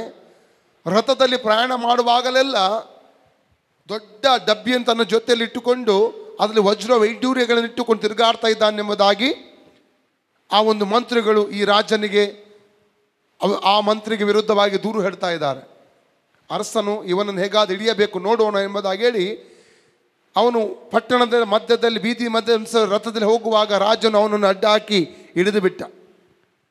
ರಾಜನು ಕೇಳ್ತಾನೆ ಮಂತ್ರಿಗೆ, ಮಂತ್ರಿಯವರೇ, ನಿಮ್ಮ ಹತ್ರ ಒಂದು ಆ ಡಬ್ಬಿ ಇದೆಯಲ್ಲ, ಆ ಡಬ್ಬಿಯನ್ನು ನನಗೆ ಕೊಡಿ ಎಂಬುದಾಗಿ. ಅವನು ಕೊಟ್ಟ. ನಮ್ರತೆಯಿಂದ ರಾಜನ ನಮಸ್ಕಾರ ಮಾಡಿ ಆ ಡಬ್ಬಿಯನ್ನು ಕೊಟ್ಟ. ಡಬ್ಬಿಯನ್ನು ತೆರೆ ಎಂಬುದಾಗಿ ಹೇಳಿದೆ. ಡಬ್ಬಿಯನ್ನು ತೆರೆದಾಗ ಅದರಲ್ಲಿ ಚಿಂದಿ ವಸ್ತ್ರಗಳು, ಹಳೆಯ ಚಿಂದಿ ವಸ್ತ್ರಗಳು ತುಂಬಿಕೊಂಡಿದ್ದಾವೆ. ರಾಜನ ಆಶ್ಚರ್ಯದಿಂದ ಮಂತ್ರಕ್ಕೆ ಕೇಳಿದ, ಏನಿದು ಚಿಂದಿ ವಸ್ತ್ರಗಳನ್ನು ಇಂಥ ಬೆಲೆ ಬಾಳುವ ಡಬ್ಬೆಯಲ್ಲಿ ಇಟ್ಟುಕೊಂಡು ಸುತ್ತಾಡ್ತಾ ಇದೆಯಲ್ಲ? ಆಗ ನಮ್ರತೆಯಿಂದ ಆ ಮಂತ್ರ ಹೇಳ್ತಾ ಇದ್ದಾನೆ, ರಾಜನವರೇ, ಬುದ್ಧಿ ಇಲ್ಲದ, ಜ್ಞಾನ ಇಲ್ಲದ, ವಿದ್ಯೆ ಇಲ್ಲದ ಸಾಮಾನ್ಯ ಬಡವನಾದ ಮನುಷ್ಯನಾದ ನನಗೆ ನೀವು ಇಂಥ ಒಂದು ದೊಡ್ಡ ಮಂತ್ರಿ ಪದವಿ ಕೊಟ್ಟಿದ್ದೀರಿ. ಅದಕ್ಕಾಗಿ ನನ್ನ ಜೀವಿತ ಯಾವತ್ತೂ ಅಹಂಕಾರ ಬರಬಾರ್ದೆಂಬ ಒಂದು ಕಾರಣಕ್ಕೋಸ್ಕರವಾಗಿ ನಾನು ಪ್ರಯಾಣಿಸುವ ಸಮಯದಲ್ಲೆಲ್ಲ ಈ ಒಂದು ಡಬ್ಬಿಯಲ್ಲಿ ಆವಾಗ ನನಗಿದ್ದಂಥ ಹಳೆಯ ಚಿಂದಿ ಬಟ್ಟೆಗಳನ್ನು ಇಟ್ಟುಕೊಂಡು ನಾನು ಹೋಗ್ತಾ ಇದ್ದೇನೆ. ಯಾವಾಗೆಲ್ಲ ಡಬ್ಬಿ ಕಡೆ ನೋಡ್ತೇನೆ ಹಳೆಯ ಜೀವಿತ ನನಗೆ ನೆನಪು ಬರ್ತದೆ. ಇದರಿಂದಾಗಿ ಅಹಂಕಾರಕ್ಕೆ ನನ್ನಲ್ಲಿ ಅವಕಾಶ ಇರುವುದಿಲ್ಲ ಎಂಬುದಾಗಿ ಆ ಮಂತ್ರಿ ಒಂದು ತಾಳ್ಮೆಯಿಂದಲೂ ಒಂದು ನಮ್ರತೆಯಿಂದಲೂ ರಾಜನಿಗೆ ಆತನು ಉತ್ತರ ಕೊಡ್ತಾ ಇದ್ದಾನೆ. ಇದನ್ನು ಕೇಳಿದಾಗ ರಾಜನ ಕಣ್ಣುಗಳಲ್ಲಿ ನೀರು ಬರ್ತಾ ಇದೆ. ಆ ದೂರು ಹೊರಿಸಿದ, ತಪ್ಪು ಹೊರಿಸಿದಂಥ ಮಂತ್ರಿಗಳು ಕೂಡ ಅಲ್ಲಿದ್ದರು. ಅವರಿಗೆ ಅವಮಾನ ಆಯಿತು, ಅವ್ರು ತಗ್ಗಿಸಿಬಿಟ್ರು ಅಲ್ಲಿ. ಅಲ್ಲಲ್ಲಯ್ಯ, ಹಳೆಯ ಜೀವಿತವನ್ನು ನಾವು ಧ್ಯಾನಿಸಬೇಕು. ಎಲ್ಲಿಂದ ಎಲ್ಲಿಗೆ ದೇವರು ನಮ್ಮನ್ನು ಕರ್ಕೊಂಡು ಹೋದನು, ಎಲ್ಲಿಂದ ಎಲ್ಲಿ ದೇವರು ನಮ್ಮನ್ನು ದೇವರ ಆಶೀರ್ವಾದ ಮಾಡಿದನು. ಯಾವತ್ತೂ ನಮ್ಮ ಹಳೆಯ ಜೀವಿತವನ್ನು ನಾವು ಮರೆತು ಹೋಗಬಾರದು, ದೇವರನ್ನು ಬಿಟ್ಟು ಹೋಗಬಾರದು. ನೋಡಿ, ಕಷ್ಟ ಇರುವಾಗ, ದುಃಖ ಇರುವಾಗ ನಾವು ಒಂದೇ ಒಂದು ವಿಶೇಷ ಕೂಟ ಬಿಡುವುದಿಲ್ಲ, ಒಂದೇ ಒಂದು ಆರಾಧನೆ ಬಿಡುವುದಿಲ್ಲ, ಒಂದೇ ಒಂದು ಉಪವಾಸ ಪ್ರಾರ್ಥನೆ ಬಿಡುವುದಿಲ್ಲ. ಕೇಳಿಕೊಂಡು ಓಡಿ ನಾವು ದೇವರ ಸಮ್ಮುಖಕ್ಕೆ ಬರ್ತೇವೆ. ದೇವರ ಮೇಲಿಂದ ಪ್ರೀತಿಯನ್ನು ಪ್ರಕಟ ಮಾಡ್ತೇವೆ, ಕಣ್ಣೀರಿಂದ ನಾವು ಪ್ರಾರ್ಥನೆ ಮಾಡ್ತೇವೆ. ಆ ಎಲ್ಲ ಪ್ರಾರ್ಥನೆ ದೇವರು ಕೇಳಿ ನಮಗೆ ದೇವರು ಬಿಡುಗಡೆ ಕೊಡ್ತಾನೆ. ಯಾವಾಗ ನಮಗೆ ಬಿಡುಗಡೆ ಸಿಗ್ತದೆ, ದೇವರಿಂದ ನಾವು ದೂರ ದೂರ ಹೋಗಲಿಕ್ಕೆ ನಾವು ಪ್ರಾರಂಭ ಮಾಡ್ತೇವೆ. ಮೊದಲ ಪ್ರೀತಿಯಿಂದ ನಾವು ಬಿದ್ದು ಹೋಗುತ್ತೇವೆ. ಅದಕ್ಕೆ ನಾವು ನೋಡುವುದಾದರೆ ಹಳೆ ಒಡಂಬಡಿಕೆಯಲ್ಲಿ ಒಂದು ವಾಕ್ಯ ಇದೆ, ಹೊಸ ಒಡಂಬಡಿಕೆಯಲ್ಲಿ ಒಂದು ವಾಕ್ಯ ಇದೆ. ಬುಕ್ ಆಫ್ ರೆವಲ್ಯೂಷನ್ ಚಾಪ್ಟರ್ 2:4-5, ಪ್ರಕಟಣೆ ಪುಸ್ತಕ 2:4-5 ವಾಕ್ಯ. ಹಳೆ ಒಡಂಬಡಿಕೆಯಲ್ಲಿ ಯೆರೆಮೀಯನ ಪುಸ್ತಕ 2:2 ವಾಕ್ಯ. Jeremiah chapter 2:2. ಮೊದಲು ನಾವು ಬುಕ್ ಆಫ್ ರೆವಲ್ಯೂಷನ್ ಓದುವ, ಪ್ರಕಟಣೆ ಪುಸ್ತಕ ಓದುವ 2ನೇ ಅಧ್ಯಾಯ 4-5 ವಾಕ್ಯ. ಆದರೆ ಮೊದಲು ನಿನಗಿದ್ದ ಪ್ರೀತಿಯನ್ನು ನೀನು ಬಿಟ್ಟು ಬಿಟ್ಟಿದೆಯೆಂದು ನಾನು ನಿನ್ನ ಮೇಲೆ ತಪ್ಪು ಹೊರಿಸಬೇಕಾಗುತ್ತದೆ. ಆದ್ದರಿಂದ ನೀನು ಎಲ್ಲಿಂದ ಬಿದ್ದಿದೆಯೋ ಅದರ ಅರ್ಥ ಯಾವುದು ನಿನ್ನನ್ನು ಬೀಳಿಸಿದೆ ಇವತ್ತು, ಯಾವ ಸಂಗತಿ ದೇವರ ಪ್ರೀತಿಯಿಂದ ನೀನು ದೂರ ಕೊಂಡೊಯ್ದಿದೆ, ಅದು ಹಣವಾಗಿರಬಹುದು, ಅದು ಹೆಣ್ಣು ಆಗಿರಬಹುದು, ಅದು ಗಂಡು ಆಗಿರಬಹುದು, ಅಹಂಕಾರ ಆಗಿರಬಹುದು, ನಿನ್ನ ತಲಾಂತ ಆಗಿರಬಹುದು, ನಿನ್ನ ವರ ಆಗಿರಬಹುದು, ನಿನ್ನ ಸಿಕ್ಕದಂತ ವರವಾಗಿ ಕೃಪಾ ವರವಾಗಿರಬಹುದು. ಯಾವ ಸಂಗತಿ ಇವತ್ತು ದೇವರ ಪ್ರೀತಿಯಿಂದ ನೀನು ದೂರಕ್ಕೆ ಕೊಂಡೊಯ್ದಿದೆ? ಹಲ್ಲೆಲೂಯಾ. ಎಲ್ಲಿಂದ ಬಿದ್ದಿದೀಯಾ ಅಲ್ಲಿಂದಲೇ ನೀನು ಎದ್ದು ಬರಬೇಕು. ಆ ಪಾಪಕ್ಕಾಗಿ ನೀನು ಪಶ್ಚಾತ್ತಾಪ ಪಡಬೇಕು, ದೇವರ ಬಳಿ ಕ್ಷಮಾಪಣೆ ಕೇಳಿಕೊಳ್ಳಬೇಕು. ಹಲ್ಲೆಲೂಯಾ. ಯಾವ ಪಾಪ ಇವತ್ತು ನಿನ್ನನ್ನು ಬೀಳಿಸಿದೆ, ಯಾವ ಪಾಪ ದೇವರ ಪ್ರೀತಿಯಿಂದ ನೀನು ದೂರ ಕೊಂಡೊಯ್ದಿದೆ, ಎಲ್ಲಿಂದ ಬಿದ್ದಿದೀಯಾ, ಯಾವ ಸಂಗತಿಯಿಂದ ನೀನು ಬಿದ್ದಿದೀಯಾ, ಅದು ನೆನಪಿಗೆ ತಂದುಕೊಳ್ಬೇಕು. ನೀನು ಆ ಪಾಪಕ್ಕಾಗಿ ಪಶ್ಚಾತ್ತಾಪ ಪಡಬೇಕು. ಹಲ್ಲೆಲೂಯಾ. ಮುಂದೆ ಓದಿ. ಎಲ್ಲಿಂದ ಬಿದ್ದಿದೆಯೋ ಅದನ್ನು ನಿನ್ನ ನೆನಪಿಗೆ ತಂದುಕೊಂಡು ದೇವರ ಕಡೆಗೆ ನೀನು ತಿರುಗಿಕೋ, ಮಾನಸಾಂತರ ಪಡು. ನೀನು ಮೊದಲು ಮಾಡುತ್ತಿದ್ದ ಕೃತ್ಯಗಳನ್ನು ಮಾಡು. ಈಗ ಮೊದಲು ಮಾಡುತ್ತಿದ್ದ ಕೃತ್ಯ ನನಗೆ ಮಾಡ್ಲಿಕ್ಕೆ ಆಗ್ತಾ ಇಲ್ಲ. ಕಾರಣ ಏನು? ಬಿದ್ದಿದ್ದೇನೆ ನಾನು. ಎಲ್ಲರೂ ಚಪ್ಪಲ್ ತಟ್ಟುವಾಗ ನಾನು ಚಪ್ಪಲ್ ತಡ್ತೇನೆ, ಎಲ್ಲರೂ ಆರಾಧಿಸುವಾಗ ನಾನು ಆರಾಧಿಸ್ತೇನೆ, ಎಲ್ಲರೂ ಪ್ರಾರ್ಥಿಸುವಾಗ ನಾನು ಪ್ರಾರ್ಥನೆ ಮಾಡ್ತಾ ಇದ್ದೆ. ಹೃದಯದಲ್ಲಿ ಇವತ್ತು ಆನಂದ ಇಲ್ಲ. ಆ ರಕ್ಷಣೆಯ ಆನಂದ ಇವತ್ತು ಹೃದಯದಲ್ಲಿ ಇಲ್ಲ. ದಾವೀದ ಪಾಪ ಮಾಡಿದಾಗ ಏನೆಂದು ಪ್ರಾರ್ಥಿಸಿದ? ಕೀರ್ತನೆ 51:11-12 ವಾಕ್ಯ ಓದುವಾಗ, ರಕ್ಷಣೆಯ ಆನಂದವನ್ನು ತಿರುಗಿ ಅನುಭವಿಸುವಂತೆ ಮಾಡು. ರಕ್ಷಣೆಯ ಆನಂದ ಇವತ್ತು ನನ್ನ ಒಳಗಡೆ ಇಲ್ಲ. ಆರಾಧಿಸುವಾಗ ಸಂತೋಷ ನನ್ನ ಒಳಗಡೆ ಬರ್ತಾ ಇಲ್ಲ. ಆರಾಧಿಸುವಾಗ ನನಗೆ ದೇವರಲ್ಲಿ ಸಂತೋಷ ಪಡ್ಲಿಕ್ಕೆ ಆಗ್ತಾ ಇಲ್ಲ. ಏನು ಕಾರಣ? ಹೃದಯದಲ್ಲಿ ಪಾಪ ಬಂದು ಬಿಟ್ಟಿದೆ. ಒಳಗಡೆ ಪಾಪ ಇರುವಾಗ ದೇವರಲ್ಲಿ ಆನಂದ ಮಾಡಲಿಕ್ಕೆ ನನಗೆ ಆಗುವುದಿಲ್ಲ, ದೇವರಲ್ಲಿ ಸಂತೋಷ ಪಡ್ಲಿಕ್ಕೆ ನನಗೆ ಆಗುವುದಿಲ್ಲ. ಅದಕ್ಕೆ ದೇವರೇನು ಹೇಳ್ತಿದ್ದಾನೆ? ದೇವರ ಕಡೆಗೆ ತಿರುಗಿಕೊಂಡು ಮೊದಲು ಮಾಡುವಂಥ ಕೃತ್ಯಗಳನ್ನು ಮಾಡು. ಮೊದಲು ದೇವರ ಕಡೆ ಎಲ್ಲಿಂದ ಬಿದ್ದಿದ್ದೇನೆ ಅದನ್ನು ನಮ್ಮ ನೆನಪಿಗೆ ತರಬೇಕು ನಾವು. ಎರಡನೇದಾಗಿ ದೇವರ ಕಡೆಗೆ ನಾವು ತಿರುಗಬೇಕು. ಮೂರನೇದಾಗಿ ಮೊದಲು ಮಾಡುವಂಥ ಕೃತ್ಯಗಳು. ಆರಂಭದಲ್ಲಿ ನೋಡಿ, ರಕ್ಷಣೆ ಹೊಂದಿದ್ದ ದಿವಸಗಳಲ್ಲಿ ಹೇಗೆ ಸುವಾರ್ತೆ ಸಾರುವುದೆಂದರೆ ನನಗೆ ಸಂತೋಷ, ರೋಗಿಗಳಿಗಾಗಿ ಪ್ರಾರ್ಥಿಸಿ ಅವರಿಗೆ ಸುವಾರ್ತೆ ಹೇಳುವುದೆಂದರೆ ಸಂತೋಷ, ಕರಪತ್ರಗಳನ್ನು ಕೊಡುವುದೆಂದರೆ ನನಗೆ ಸಂತೋಷ, ಸತ್ಯವೇದ ಹಂಚುವುದೆಂದರೆ ನನಗೆ ಸಂತೋಷ, ಹಾಲಲ್ಲಿ ಆರಾಧನೆಗೆ ಬರುವುದೆಂದರೆ ಸಂತೋಷ, ಸ್ತುತಿಸುವುದೆಂದರೆ ಸಂತೋಷ, ಪ್ರಾರ್ಥಿಸುವುದೇ ಸಂತೋಷ. ಆರಂಭದ ಆ ಸಂತೋಷ ಇವತ್ತು ನನ್ನಲ್ಲಿ ಬಂದು ಆ ಕೃತ್ಯಗಳನ್ನು ತಿರುಗಿ ನಾನು ಮಾಡೋದಕ್ಕೆ ಮುಂದಾಗಬೇಕು. ಆ ಮುಂಚಿನ ಕೃತ್ಯ ನನಗೆ ಇವತ್ತು ಮಾಡಲಿಕ್ಕೆ ಆಗ್ತಾ ಇಲ್ಲ. ಕಾರಣ ಇವತ್ತು ನನ್ನ ಒಳಗಡೆ ಪಾಪ ಬಂದು ಬಿಟ್ಟಿದೆ. ಹಲ್ಲೆಲೂಯಾ. ಏನೊಂದು ವಾಕ್ಯ, ಯೆರೆಮೀಯ 2:2 ಓದಿ. Jeremiah chapter 2:2. ಯೆಹೋವನು ಹೀಗನ್ನುತ್ತಾನೆ, ನೀನು ಯೌವನದಲ್ಲಿ ನನ್ನ ಮೇಲೆ ಇಟ್ಟಿದ್ದ ಪ್ರೀತಿಯನ್ನು ಮುಂಚೆ ಇಟ್ಟ ಪ್ರೀತಿ ವಿವಾಹ ಕಾಲ ಅಂದ್ರೆ ಯಾವಾಗ ನಮಗೆ ದೇವರೊಟ್ಟಿಗೆ ವಿವಾಹ ಆಗಿದೆ, ಯಾವಾಗ ದೇವರೊಟ್ಟಿಗೆ ಮದುವೆ ಆಗಿದೆ, ವಿವಾಹ ಆಗಿ ನಿಶ್ಚಯ ಆಗಿದೆ ನಮಗೆ. ಹಳೆ ಒಡಂಬಡಿಕೆಯ ಯೆಹೂದ್ಯರನ್ನು ಯೆಹೋವನ ಪತ್ನಿ ಅಂತ ದೇವರ ವಾಕ್ಯ ಹೇಳ್ತದೆ. ಹಳೆ ಒಡಂಬಡಿಕೆ ಯೆಹೂದ್ಯರು ಯಾರು? ಓಶಿಯಾ ಚಾಪ್ಟರ್ 2:19 ಏನು ಹೇಳ್ತಾ ಇದೆ? ಹಳೆ ಒಡಂಬಡಿಕೆ ಯೆಹೂದ್ಯರಿಗೆ ಯೆಹೋವನ ಪತ್ನಿ. ಐಸೈಯಾ 54:4-7 ವಾಕ್ಯ ಓದುವಾಗಲೂ ಗೊತ್ತಾಗ್ತದೆ. ಹಳೆ ಒಡಂಬಡಿಕೆ ಯೆಹೂದ್ಯರಿಗೆ ಯೆಹೋವನ ಪತ್ನಿ ಅಂತ ಹೇಳ್ತಾರೆ. ಹೊಸ ಒಡಂಬಡಿಕೆಯ ಕ್ರೈಸ್ತ ವಿಶ್ವಾಸಿಗಳನ್ನು ಯೇಸು ಕ್ರಿಸ್ತನ ಮೊದಲಗಿತ್ತಿ ಎಂಬುದಾಗಿ ಹೇಳ್ತಾರೆ. ಹಲ್ಲೆಲೂಯಾ. ನಾವು ಯಾರಾಗಿದ್ದೇವೆ? ಸಭೆ ಯಾರು? ಯೇಸು ಕ್ರಿಸ್ತನ ಮೊದಲಗಿತ್ತಿ. ನಮಗೆ ನಿಶ್ಚಯ ಆಗಿದೆ ಯೇಸು ಕ್ರಿಸ್ತನೊಟ್ಟಿಗೆ. 2 ಕೊರಿಂಥಿಯನ್ಸ್ ಚಾಪ್ಟರ್ 11:1-3 ವಾಕ್ಯ ಹೇಳ್ತದೆ, ಯಾವ ದಿವಸ ಯೇಸು ಕ್ರಿಸ್ತನ ರಕ್ಷಕನು ಒಡೆಯನಾಗಿ ನಾವು ಅಂಗೀಕಾರ ಮಾಡ್ತೇವೆ, ಆ ದಿವಸದಲ್ಲಿ ಕ್ರಿಸ್ತನೊಟ್ಟಿಗೆ ನಮಗೆ ಎಂಗೇಜ್ಮೆಂಟ್ ಆಗಿದೆ, ನಿಶ್ಚಯ ಆಗಿದೆ. ಹಲ್ಲೆಲೂಯಾ. ಯಾವ ದಿವಸ ಯೇಸುವನ್ನು ಅಂಗೀಕಾರ ಮಾಡಿದ ಆ ದಿವಸದ ಕುರಿತಾಗಿ ದೇವರ ವಾಕ್ಯ ಮಾತಾಡ್ತಾ ಇದೆ. ಯೌವನ ಕಾಲ. ಹಲ್ಲೆಲೂಯಾ. ಮುಂದೆ ಓದಿ. ಅಂದರೆ ಆವಾಗ ನಾವು ಬೆಳೀತಾ ಇದ್ದೇವೆ, ಕರ್ತನಲ್ಲಿ ಬೆಳೆದು ಬರುತ್ತುವಂತ ಒಂದು ಸಮಯವಾಗಿತ್ತು ಅದು. ಮುಂದೆ ಓದಿ. ವಿವಾಹ ಕಾಲದ ನಿನ್ನ ಪ್ರೇಮವನ್ನು ಬೀಜ ಬಿತ್ತಿಯೇ ಇಲ್ಲದ ಆವಾಗ ನಮಗೆ ತುಂಬಾ ಕಷ್ಟ ಇತ್ತು. ಬೀಜನೇ ಇಲ್ಲ ಕೈಯಲ್ಲಿ, ಬಿತ್ತಲಿಕ್ಕೆ ಬೀಜನೇ ಇಲ್ಲ. ಇವತ್ತು ಬೀಜ ಇದೆ ಕೈಯಲ್ಲಿ, ಆಶೀರ್ವಾದ ಇದೆ. ಸೆಕೆಂಡ್ ಕೊರಿಂತ್ 9 ಚಾಪ್ಟರ್ 10 ವರ್ಸಸ್ ಓದಿ. ಬಿತ್ತುವವನಿಗೆ ಬೀಜವನ್ನು ಬಿತ್ತುವವನಿಗೆ ಬೀಜ ಯಾರು ಕೊಡ್ತಾನೆ? ದೇವರು. ಬಿತ್ತುವುದಕ್ಕೆ ಬೀಜ ಎಲ್ಲಿಂದ ಬರ್ತದೆ? ದೇವರಿಂದ ಬರದೇ ಇರುವಂಥದ್ದು ಯಾವುದು ನಮ್ಮಲ್ಲಿಲ್ಲ. ಹಲ್ಲೆಲೂಯಾ. ಜಾನ್ ಗಾಸ್ಪಲ್ 3:27, ಯೋಹನ್ನ 3:27 ಹೇಳ್ತದೆ, ದೇವರಿಂದ ಅನುಗ್ರಹಿಸೋಣವಾದದ್ದನ್ನೇ ಹೊರತು ಮನುಷ್ಯನು ಮತ್ತೇನನ್ನು ಹೊಂದಲಾರನು. ನಮ್ಮಲ್ಲಿರುವ ಸಕಲ ಆಶೀರ್ವಾದ, ಅನುಗ್ರಹ, ವಸ್ತು ಎಲ್ಲವೂ ಕೂಡ ಅದು ದೇವರಿಂದ ಬಂದ ಅನುಗ್ರಹಗಳಾಗಿವೆ. ದೇವರಿಂದ ಬರದೆ ನಾವು ಹೊಂದಿಕೊಳ್ಳೋದಕ್ಕೆ ಯಾವುದು ಕೂಡ ಸಾಧ್ಯವಿಲ್ಲ. ಹಲ್ಲೆಲೂಯಾ. ಪುನಃ ಅಲ್ಲಿಗೆ ಬನ್ನಿ, ಯೆರೆಮೀಯ 2:2. ಬೀಜವನ್ನು ಬಿತ್ತಿಯೇ ಇಲ್ಲದ ಅರಣ್ಯದಲ್ಲಿ ನೀನು ನನ್ನನ್ನು ಹಿಂಬಾಲಿಸಿದ ನಿನ್ನ ಪಾತಿವೃತ್ಯವನ್ನು. ಆ ಬೀಜ ನಮ್ಮಲ್ಲಿ ಇರಲಿಲ್ಲ ನೋಡಿ, ಬಿತ್ತದೇ ಇರಲಿಲ್ಲ. ಬಿತ್ತಿದ್ರೆ ಮಾತ್ರ ಅಲ್ಲ, ಅದು ಮೊಳಕೆ ಹೊಡೆಯುವುದು, ಅದು ಗಿಡವಾಗುವುದು, ಅದು ಫಲ ಕೊಡುವಂಥದ್ದು. ಬೀಜವೇ ಬಿತ್ತಿ ಇರದಂಥ ಸಮಯ ನಮ್ಮ ಜೀವಿತ ದುಃಖದ ಸಮಯವಾಗಿತ್ತು, ಬಡತನದ ಸಮಯವಾಗಿತ್ತು, ಕಷ್ಟ ಕಾಲವಾಗಿತ್ತು, ನೋವಿನ ಅನುಭವಗಳಾಗಿತ್ತು. ಆ ಸಮಯದಲ್ಲಿ ನಾವು ಹೇಗೆ ದೇವರು ಹಿಂಬಾಲಿಸಿದೆವು? ಹೇಗೆ ದೇವರ ಮೇಲೆ ಪ್ರೀತಿ ಇಟ್ಟೆವು?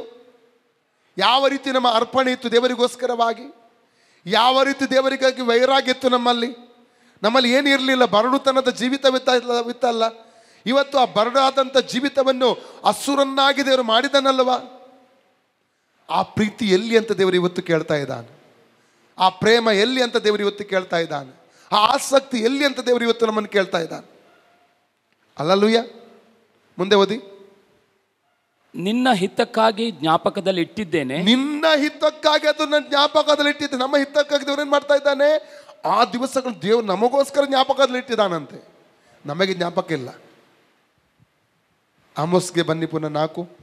ಯಾಕೆ ದೇವರು ಅನುಮತಿಸ್ತಾನೆ? ಸುಗ್ಗಿಗೆ 3 ತಿಂಗಳು ಕಳೆಯಬೇಕಾದಾಗಲೂ ನಿಮಗೆ ಮಳೆಯನ್ನು ತಡೆದೆನು. ಮಳೆ ಫಸ್ಟ್ ದೇವರು ತಡೆದದ್ದು ಯಾವುದು? ಅನ್ನ ತಡೆದದ್ದು. ಎರಡನೇದಾಗಿ ಯಾಕೆ ತಡೆದಾದ್ನೋ? ಮಳೆ ತಡೆದು ಬಿಟ್ಟ ದೇವರು. ಯಾಕೆ? ದೇವರಿಂದ ದೂರ ಹೋದದರ ನಿಮಿತ್ತವಾಗಿ ಇವತ್ತು ಮಳೆ ಕಡಿಮೆ ಆಗಿದೆ ಲೋಕದಲ್ಲಿ. ಹೌದಾ? ಯಾಕೆ? ಮನುಷ್ಯ ದೇವರಿಂದ ದೂರ ಹೋಗಿ ಸತ್ಯ ದೇವರನ್ನು ಮರೆತು ಬಿಟ್ಟಿದ್ದಾನೆ. ಓಕೆ, ಮುಂದೆ ಓದಿ. ಮಳೆಯನ್ನು ತಡೆದೆನು, ಒಂದು ಊರಿನ ಮೇಲೆ ಮಳೆಯಾಗುವಂತೆಯೂ ಇನ್ನೊಂದು ಊರಿನ ಮೇಲೆ ಮಳೆ ಆಗದಂತೆಯೂ ಮಾಡಿದೆ. ಮೊನ್ನೆ ನಾನು ಯಾರೊಟ್ಟಿಗೆ ಹೇಳ್ತಾ ಇದ್ದೆ, ಬೆಂಗಳೂರಲ್ಲಿ ಮಳೆ ಬಂದು ಎಷ್ಟೋ ಅನಾಹುತಗಳಾಗಿದೆ, ಅಲ್ಲಿ ಎಷ್ಟೋ ಜನ ಸತ್ತಿದ್ದಾರೆ ಅಂತೆ. ಆ್ಯಕ್ಚುಲಿ ಅಲ್ಲಿಗೆ ಮಳೆ ಬೇಡ. ಮಳೆ ಎಲ್ಲಿಗೆ? ಇತ್ತ ಕಡೆ ಎಲ್ಲ ಮಳೆ ಬೇಕು, ನಮಗೆಲ್ಲ ಮಳೆ ಬೇಕು, ನೀರಿನ ಅವಶ್ಯಕತೆ. ಇಲ್ಲಿ ಮಳೆ ಬರ್ತಾ ಇಲ್ಲ, ಆತ ಎಲ್ಲಿ ಬರೋದು ಬೇಡ, ಅಲ್ಲಿ ಬರ್ತಾ ಇದೆ. ಎರಟಿಗೆ ಮಾತಾಡುವಾಗ ನಾನು ಹೇಳ್ತಾ ಇದ್ದೆ. ಆದರೆ ಒಂದು ಊರಲ್ಲಿ ಮಳೆ ಬರುವಾಗ ಇನ್ನೊಂದು ಊರಿಗೆ ಮಳೆ ಇಲ್ಲ. ಮುಂದೆ ಓದಿ. ಒಬ್ಬನ ಹೊಲದಲ್ಲಿ ಮಳೆಯಾಯಿತು, ಮಳೆಯಾಗದ ಹೊಲವು ಬಾಡಿ ಹೋಯಿತು. 2-3 ಊರಿನವರು ನೀರು ಕುಡಿಯುವುದಕ್ಕೆ ಮತ್ತೊಂದು ಊರಿಗೆ ಬಳಲುತ್ತಾ ಹೋಗುತ್ತಿದ್ದರು, ಬಾಯಾರಿಕೆ ತೀರಲಿಲ್ಲ. ಹೀಗೂ ನೀವು ನನ್ನ ಕಡೆಗೆ ಹಿಂತಿರುಗಲಿಲ್ಲ. ನೀವು ನನ್ನ ಕಡೆಗೆ ಮಳೆ ತಡೆಯಲ್ಪಟ್ಟರೂ ಕೂಡ, ಬಾಯಾರಿಕೆ ಆದರೂ ಕೂಡ ನೀವು ನನ್ನ ಕಡೆಗೆ ತಿರುಗಲಿಲ್ಲ. ಮುಂದೆ. ನಿಮ್ಮನ್ನು ಬೂದಿಯಿಂದಲೂ ಬಿಸಿಗಾಳಿಯಿಂದಲೂ ಬಾಧಿಸಿದೆನು. ಬೂದಿ ಅಂದರೆ ಏನು ಅರ್ಥ ಏನು ಗೊತ್ತುಂಟಾ? ಬೂದಿ ಯಾವುದಕ್ಕೆ ಗುರುತು? ಕಷ್ಟ, ಸಂಕಟ, ದುಃಖ, ನೋವಿಗೆ ಗುರುತಾಗಿದೆ. ಬೂದಿ ಯಾವುದಕ್ಕೆ ಗುರುತಾಗಿದೆ? ಹಳೆ ಒಡಂಬಡಿಕೆ ಕಾಲದಲ್ಲಿ ಒಬ್ಬ 2 ಕಾರಣಕ್ಕೋಸ್ಕರವಾಗಿ ಬೂದಿಯನ್ನು ಶರೀರದ ಮೇಲೆ ಹಾಕಿಕೊಂಡು ಗೋಡೆ ಇಟ್ಟನ್ನು ಸುತ್ತಿ ಅವರು ತಮ್ಮ ದುಃಖವನ್ನು ಆ ರೀತಿಯಲ್ಲಿ ಪ್ರಕಟಪಡಿಸ್ತಾ ಇದ್ದರು. ಹಲ್ಲೆಲೂಯಾ. ಕೆಲವರು ಉಪವಾಸ ಮಾಡುವಂಥ ಒಂದು ಸಂದರ್ಭದಲ್ಲಿ, ಇನ್ನು ಕೆಲವರು ದುಃಖದ ಒಂದು ಸಂದರ್ಭದಲ್ಲಿ ಈ ರೀತಿಯಲ್ಲಿ ಮಾಡ್ತಾರೆ. ಬೂದಿ ಯಾವುದಕ್ಕಾಗಿ ಗುರುತು? ದುಃಖ, ನೋವು, ಸಂಕಟ. ಹಲ್ಲೆಲೂಯಾ. ಒಂದು ವಾಕ್ಯ ಓದಿ, ಕೀರ್ತನೆ 30, 1, 2, 3 ವಾಕ್ಯ ಓದಿ ನೋಡುವ. ಸಾಮ್ ಚಾಪ್ಟರ್ 30. ಯೆಹೋವನೇ, ನನ್ನ ಶತ್ರುಗಳು ಸಂತೋಷಕ್ಕೆ ಅವಕಾಶ ಕೊಡದೆ ನನ್ನನ್ನು ಉದ್ಧರಿಸಿದರಿಂದ ನಿನ್ನನ್ನು ಕೊಂಡಾಡುವೆನು. ಯೆಹೋವನೇ ನನ್ನ ದೇವರೇ, ನಿನಗೆ ಮೊರೆಯಿಡಲು ನನ್ನನ್ನು ಸ್ವಸ್ಥ ಮಾಡಿದಿ. ಯೆಹೋವನೇ, ನನ್ನ ಪ್ರಾಣವನ್ನು ಪಾತಾಳದಿಂದಲೂ ಎತ್ತಿದೆಯಲ್ಲ, ನನ್ನನ್ನು ಸಮಾಧಿಯಲ್ಲಿ ಸೇರಗೊಡದೆ ಬದುಕಿಸಿದೆಯಲ್ಲ. ಯೆಹೋವನ ಭಕ್ತರೇ, ಆತನನ್ನು ಕೀರ್ತಿಸಿರಿ, ಆತನ ಪರಿಶುದ್ಧ ನಾಮವನ್ನು ಕೊಂಡಾಡಿರಿ. ಆತನ ಕೋಪವು ಕ್ಷಣ ಮಾತ್ರವೇ. 11 ವಾಕ್ಯ ಓದಿ, ಅದೇ ಅಧ್ಯಾಯ. ಆಗ ನೀನು ನನ್ನ ಗೋಳಾಟವನ್ನು ತಪ್ಪಿಸಿ ಸಂತೋಷದಿಂದ ಕುಣಿದಾಡುವಂತೆ ಮಾಡಿದ್ದಿ. ನಾನು ಕಟ್ಟಿಕೊಂಡಿದ್ದ ಗೋಣಿತಟ್ಟನ್ನು ತೆಗೆದು ಬಿಟ್ಟು ಹರ್ಷ ವಸ್ತ್ರವನ್ನು ನನಗೆ ಧಾರಣೆ ಮಾಡಿದಿ. ಓಕೆ, ಈಗ ಇದರಿಂದ ಯೆಹೋವನೇ, ಮುಂದೆ ಇದರಿಂದ ಯೆಹೋವನೇ ನನ್ನ ಮನಸ್ಸು ಎಡೆಬಿಡದೆ ನಿನ್ನನ್ನು ಕೀರ್ತಿಸುತ್ತಿರುವುದು. ಏಷ್ಯಾ 60 ಓದಿ. ಐಸಾಯ ಚಾಪ್ಟರ್ 60 verses 10. 61:10 ನಾನು ಯೆಹೋವನಲ್ಲಿ ಪರಮಾನಂದ ಪಡುವೆನು, ನನ್ನ ಆತ್ಮವು ನನ್ನ ದೇವರಲ್ಲಿ ಹಿಗ್ಗುವುದು. ವರನು ಬಾಸಿಂಗವನ್ನು ಧರಿಸಿಕೊಳ್ಳುವಂತೆಯೂ ವಧುವು ತನ್ನ ಆಭರಣಗಳಿಂದ ಅಲಂಕರಿಸಿಕೊಳ್ಳುವ ಹಾಗೂ ಆತನು ನನಗೆ ರಕ್ಷಣೆ ಎಂಬ ವಸ್ತ್ರವನ್ನು ಹೊದಿಸಿ ಧರ್ಮವೆಂಬ ನಿಲುವಂಗಿಯನ್ನು ತೊಡಿಸಿದನಲ್ಲ. 61:1-2 ಕೂಡ ಓದಿ. 1-2. ಕರ್ತನಾದ ಯೆಹೋವನ ಆತ್ಮವು ನನ್ನ ಮೇಲೆ ಅದೇ, ಆತನು ನನ್ನನ್ನು ಬಡವರಿಗೆ ಶುಭವರ್ತಮಾನವನ್ನು ಸಾರುವುದಕ್ಕೆ ಅಭಿಷೇಕಿಸಿದನು. 3ನೇ ವಾಕ್ಯ ಓದಿ. 3ನೇ ವಾಕ್ಯ, ಸಾರಿ, 61:3. ದುಃಖಿತರೆಲ್ಲರನ್ನು ಸಂತೈಸುವುದಕ್ಕೂ ಚೀಯೋನಿನಲ್ಲಿ ಶೋಕಿಸುವವರಿಗೆ ಬೂದಿಗೆ ಬದಲಾಗಿ ಶಿರೋಭೂಷಣ. ಯಾವುದಕ್ಕೆ ಬದಲಾಗಿ? ಶೋಕಿಸುವವರಿಗೆ. ಚೀಯೋನಿನಲ್ಲಿ ಶೋಕಿಸುವವರು ಯಾರು? ಶೋಕ ಪಡುವವರು, ದುಃಖ ಪಡುವವರು, ವೇದನೆ ಪಡುವವರು, ಅಳುವವರು. ಅವರಿಗೆ ಬದಲಾಗಿ ಏನು? ಶಿರೋಭೂಷಣ. ದುಃಖವಿದ್ದಲ್ಲಿ ಆನಂದ ತೈಲ. ಕುಂದಿದ ಮನಕ್ಕೆ ಪ್ರತಿಯಾಗಿ ಉತ್ಸಾಹ ಸ್ತೋತ್ರದ ವಸ್ತ್ರ. ಬೂದಿ ಅಂದ್ರೆ ಅರ್ಥ ಏನು? ದುಃಖ, ವೇದನೆ, ನೋವು. ಬೂದಿ ಅಂದ್ರೆ ಏನು? ಬೂದಿ ಮತ್ತು ಬಿಸಿಗಾಳಿ. ಬಿಸಿಗಾಳಿ ಅಂದ್ರೆ ಅರ್ಥ ಏನು? ಈಗ ಬಿಸಿಗಾಳಿ ಬಂದ್ರೆ ಅರ್ಥ ಆಗ್ತದೆ, ಅಲ್ಲಲ್ಲಿ ಏನಾಗ್ತದೆ? ಪೈರು ಒಳ್ಳೆ ಇದು ಕೊಡ್ತದ? ಬಿಸಿಗಾಳಿ ಬಂದ್ರೆ ಪೈರು ಫಸಲೆಲ್ಲ ಬರ್ತದ, ಒಳ್ಳೇದು. ತೊಂದರೆ ಉಂಟಾಗ್ತದೆ ಅಲ್ಲ? ಈ ಮನುಷ್ಯನಿಗೂ ಕೂಡ ತೊಂದರೆ ಉಂಟಾಗ್ತದೆ, ಆರೋಗ್ಯಕ್ಕೆ. ಎಲ್ಲವನ್ನು ದೇವರು ಕೊಡ್ತಾನೆ. ಅದರ ಅರ್ಥ, ಬಿಸಿಗಾಳಿಯ ಅರ್ಥ ಏನು ಗೊತ್ತುಂಟ? ಹವಾಮಾನದಲ್ಲಿ ಉಂಟಾಗುವಂಥ ಬದಲಾವಣೆ. ಇವತ್ತು ನಾವು ಹವಾಮಾನದಲ್ಲಿ ಉಂಟಾಗಿರುವಂಥ ಬದಲಾವಣೆಯನ್ನು ಲೋಕದಲ್ಲೆಲ್ಲ ನೋಡ್ತಾ ಇದ್ದೇವೆ ನಾವು, ಅಲ್ಲಲ್ಲಿಯ. ಇವೆಲ್ಲ ಯಾಕೆ ದೇವರು ಕೊಡ್ತಾನೆ? ದೇವರ ಕಡೆಗಿನ ತಿರುಗಬೇಕು, ಅಲ್ಲಲ್ಲಿಯ. ದೇವರ ಕಡೆಗೆ ತಿರುಗಿ ಬರಬೇಕು. ಕಳಕೊಂಡಂಥ ಅನ್ಯೋನ್ಯತೆಯಲ್ಲಿ ತಿರುಗಿ ನಾವು ಬರಬೇಕು. ದೇವರು ಇದಕ್ಕೋಸ್ಕರ ಕೆಲವೊಂದನ್ನು ನಮ್ಮ ಜೀವಿತದಲ್ಲಿ ಆತನು ಅನುಮತಿಸುತ್ತಾನೆ, ಅಲ್ಲಲ್ಲಿಯ. 2 ಪೂರ್ವಕಾಲ 12ನೇ ಅಧ್ಯಾಯಕ್ಕೆ ನಾವು ತಿರುಗಿ ಬರುವ. 2 ಕ್ರಾನಿಕಲ್ ಚಾಪ್ಟರ್ 12ಗೆ ನಾವು ತಿರುಗಿ ಬರುವ. ಐಗುಪ್ತದ ಯಾವಾಗ ರೆಹಬ್ಬಾಮ ಮತ್ತು ಇಸ್ರೇಲ್ ಜನರು ದೇವರನ್ನು ಮರೆತು ಹೋದರು, ಅವಾಗ ದೇವರು ಏನು ಮಾಡ್ತಾ ಇದ್ದಾನೆ? ಐಗುಪ್ತದ ಅರಸನಾದ ಶೀಶಕನ್ನು ನೆಬ್ಬಿಸ್ತಾನೆ. ಓದಿ. ಅವರು ಯೆಹೋವನಿಗೆ ದ್ರೋಹಿಗಳಾದುದರಿಂದ ಅರಸನಾದ ರೆಹಬ್ಬಾಮನ ಆಳ್ವಿಕೆಯ 5ನೇ ವರ್ಷದಲ್ಲಿ ಐಗುಪ್ತದ ಅರಸನಾದ ಶೀಶಕನು 1200 ರಥಗಳನ್ನು, 60,000 ಮಂದಿ ರಾಹುತರನ್ನು, ಐಗುಪ್ತದ ಅಸಂಖ್ಯರಾದ ಲೂಬ್ಯ, ಸುಕ್ಕಿಯ, ಕೂಶ್ಯ ಸೈನಿಕರನ್ನು ನೋಡಿ, ದೇವರನ್ನು ಮರೆತು ಹೋಗುವಾಗ, ದೇವರಿಂದ ನಾವು ದೂರ ಹೋಗುವಾಗ ದೇವರೇನ್ ಮಾಡ್ತಾನೆ? ನಮಗೆ ವಿರುದ್ಧವಾಗಿ ಕೆಲವೊಬ್ಬರನ್ನು ಎಬ್ಬಿಸುತ್ತಾನೆ, ಕೆಲವೊಂದನ್ನು ಎಬ್ಬಿಸುತ್ತಾನೆ. ಕೆಲವೊಬ್ಬರನ್ನು ಎಬ್ಬಿಸುತ್ತಾನೆ, ಕೆಲವೊಂದನ್ನು ದೇವರು ಎಬ್ಬಿಸುತ್ತಾನೆ, ಅಲ್ಲಲ್ಲಿಯ. ಪುನಃ ಸಮಸ್ಯೆಗಳ ಜೀವಿತದಲ್ಲಿ ಬರುವಾಗ, ಹೋರಾಟಗಳು ಬರುವಾಗ ನಾವು ಏನು ಮಾಡ್ತೇವೆ? ಪುನಃ ದೇವರು ಹುಡುಕ್ಲಿಕ್ಕೆ ಆರಂಭ ಮಾಡ್ತೇವೆ. ಆದ ಕಾರಣ ನನ್ನ ಜೀವಿತದ ಇರುವಂಥ ಸಮಸ್ಯೆಗಳಿಗೆ ದೇವರಿಗೆ ವಂದನೆ ಹೇಳುವಣ ನಾವು. ಯಾಕೆ ಗೊತ್ತುಂಟ? ಸಮಸ್ಯೆ ಇದ್ದರೆ ದೇವರ ಜೊತೆಲಿ ಇರ್ತೇವೆ ನಾವು. ಸಮಸ್ಯೆ ಇಲ್ಲದಿದ್ದರೆ ದೇವರೊಟ್ಟಿಗೆ ನಾವು ಇರುವುದಿಲ್ಲ. ಹೇಳ್ಬೋದು ನಾವು, ಏನು ಇಲ್ಲ, ನಾನು ಹಾಗೆಲ್ಲ ನನ್ನ ಸಮರ್ಪಣೆ ಇದೆ ಅಂತ. 1 ಕೊರಿಂಥ 10:12 ಏನು ಹೇಳ್ತದೆ? 1 ಕೊರಿಂಥ 10:12 ಏನು ಹೇಳ್ತದೆ? ನಿಂತಿದ್ದೇನೆಂದು ನೆನೆಸುವವನು ಬೀಳದಂತೆ ಎಚ್ಚರಿಕೆ ವಹಿಸಲಿ. ಎಲ್ಲ ರೆಡಿ? ನಿಂತಿದ್ದೇನೆಂದು ನೆನೆಸುವವನು, ಜೋರಾಗಿ ಹೇಳಿ ಎಲ್ಲರೊಟ್ಟಿಗೆ, ನಿಂತಿದ್ದೇನೆಂದು ನೆನೆಸುವವನು ಬೀಳದಂತೆ ಎಚ್ಚರಿಕೆ ವಹಿಸಲಿ. ಅಲ್ಲಲ್ಲೂಯ್ಯ. ನಮಗೆಲ್ಲರಿಗೂ ನಮ್ಮ ಮೇಲೆ ಒಂದು ಇದೆ, ಏನು? ನಂಬಿಕೆ, ಅಲ್ಲಲ್ಲಿಯ. ಯಾವಾಗ ಬೇಕಾದರೆ ನಂಬಿಕೆ ಮುರಿಯಬಹುದು. ಪೇತ್ರ ಹೇಳಿದ, ಯೇಸು ಹೇಳಿದ, ಇವತ್ತು ಕೋಳಿ ಕೂಗುತ್ತೆ ಮುಂಚಿತವಾಗಿ ಇವತ್ತು ನೀವು ನಿನ್ನ ಎಲ್ಲ ಬಿಟ್ಟು ಹೋಗ್ತೀರಿ. ಚದುರಿಸಲ್ಪಡ್ತೀರಿ. ಮತ್ತ 26:33 ಕುರುಬನನ್ನು ಹೊಡೆಯುತ್ತೇನೆ, ಕುರಿಗಳು ಚದುರಿಸಲ್ಪಡುತ್ತದೆ. ಹಲ್ಲೆಲೂಯಾ. ಮತ್ತ 26:31-33 ವಾಕ್ಯದ ಓದೋದು ಬೇಡ. ಹಲ್ಲೆಲೂಯಾ. ಪೇತ್ರ ಏನು ಹೇಳಿದ? ಯಾರು ಹಿಂಜರಿದ್ರು ನಾನು ಹಿಂಜರಿಯುವುದಿಲ್ಲ. ಏನಾಯ್ತು? ಪೇತ್ರ ಹಿಂಜರಿದ್ನ? ಯೇಸು ಸ್ವಾಮಿಯನ್ನು ಬೊಂಕಿದ್ನ? ಹೌದು. ನಾವು ನಮ್ಮ ಮೇಲೆ ಅನೇಕ ನಂಬಿಕೆ ಇಡ್ತೇವೆ. ನಾವು ಯಾವಾಗ ಬೀಳ್ತೇವೆ ಅಂತ ಹೇಳಲಿಕ್ಕೆ ನಾವು ಸಾಧ್ಯವಾಗುವುದಿಲ್ಲ. ದೇವರನ್ನು ಹತ್ತುಕೊಳ್ಳಬೇಕು. ನಾವು ದೇವರ ಬಲವನ್ನು ಆಶ್ರಯಿಸಬೇಕು ನಾವು. ಹಲ್ಲೆಲೂಯಾ. ಇವತ್ತು ನಮ್ಮ ಜೀವಿತ ನಮ್ಮನ್ನೇ ಪರೀಕ್ಷೆ ಮಾಡಿಕೊಡುವ ಒಂದು ಹೋರಾಟ ಎದ್ದಿರುವುದಾದರೆ, ನಮ್ಮ ಜೀವಿತಕ್ಕೆ ಎದುರಾಗಿ, ನಮ್ಮ ಕುಟುಂಬಕ್ಕೆ ಎದುರಾಗಿ ಅಥವಾ ಕೆಲ ವೈರಿಗಳು ಎದ್ದು ಬಂದಿರುವುದಾದರೆ, ಕೆಲ ಸಮಸ್ಯೆಗಳು ಬಂದಿರುವುದಾದರೆ, ಮೊದಲು ನಮಗೆ ಬೇಕಾದದ್ದು ನಮ್ಮ ಸ್ವಪರೀಕ್ಷೆ ನಾವು ಮಾಡಬೇಕು. ನಮ್ಮನ್ನು ನಾವು ಪರೀಕ್ಷೆ ಮಾಡಿಕೊಳ್ಳಬೇಕು. ಹಲ್ಲೆಲೂಯಾ. ಎಲ್ಲಿ ನಾನು ಬಿದ್ದಿದ್ದೇನೆ, ಎಲ್ಲಿ ನಾನು ತಪ್ಪಿ ಹೋಗಿದ್ದೇನೆ, ನಮ್ಮ ಸ್ವಪರೀಕ್ಷೆ ನಾವು ಮಾಡಬೇಕು. ಹಲ್ಲೆಲೂಯಾ. ಎಲ್ಲಿ ನನ್ನಿಂದ ತಪ್ಪಾಗಿದೆ, ಎಲ್ಲಿ ದೇವರನ್ನು ಮರೆತಿದ್ದೇನೆ, ಪ್ರಾರ್ಥನೆ ಮರೆತಿದ್ದೇನೆ, ಆರಾಧನೆ ಮರೆತಿದ್ದೇನೆ, ನಮ್ಮನ್ನು ಪರೀಕ್ಷೆ ಮಾಡಿಕೊಳ್ಳಬೇಕು. ಅಲ್ಲಿ ಐಗುಪ್ತದ ಅರಸ ಅಲ್ಲಿ ಶೀಶಕನು ಯುದ್ಧ ಮಾಡಿ ರೆಹಬ್ಬಾಮ್ ಮತ್ತು ಅಲ್ಲಿ ಇಸ್ರೇಲ್ ಜನರನ್ನು ಕೈದಿಗಳನ್ನು ಕರ್ಕೊಂಡು ಹೋಗುವಂಥ ಒಂದು ಸಂದರ್ಭ ಅದು. ದೇವರು ಶೆಮಾ ಎಂಬುದಾಗಿ ಹೇಳುವ ಒಬ್ಬ ಪ್ರವಾದಿಯನ್ನು ಎಬ್ಬಿಸ್ತಾನೆ. ಅಲ್ಲಿ ಅವರೊಟ್ಟಿಗೆ ಮಾತನಾಡಿ ರೆಹಬ್ಬಾಮ್ ಮತ್ತು ಇಸ್ರೇಲ್ ಜನರಿಗೆ ಏನೆಲ್ಲ ಸಂದೇಶ ಕೊಡಬೇಕು ಅದನ್ನು ಕೊಡ್ಲಿಕ್ಕೆ ಹೋಗ್ತಾ ಇದ್ದಾನೆ. ಈ ಯುದ್ಧವು ನನ್ನಿಂದ ಆದದ್ದು. ನೋಡಿ, ಓದಿ, ಕಂಟಿನ್ಯೂ ಓದಿ. 2 Chronicles chapter 12 7 ಪೂರ್ವಕಾಲ 12ನೇ ಅಧ್ಯಾಯ ಓದಿ, ಕಂಟಿನ್ಯೂ. ಕೂಶ್ಯ ಸೈನಿಕರನ್ನು ಕೂಡಿಸಿಕೊಂಡು ಯೆರೂಸಲೇಮಿಗೆ ವಿರುದ್ಧವಾಗಿ ಹೊರಟು ಯೆಹೂದ ದೇಶದ ಕೋಟೆ ಕೊತ್ತಲುಗಳುಳ್ಳ ಪಟ್ಟಣಗಳನ್ನು ಸ್ವಾಧೀನ ಮಾಡಿಕೊಂಡ ನಂತರ ಯೆರೂಸಲೇಮನ್ನು ಸಮೀಪಿಸಿದನು.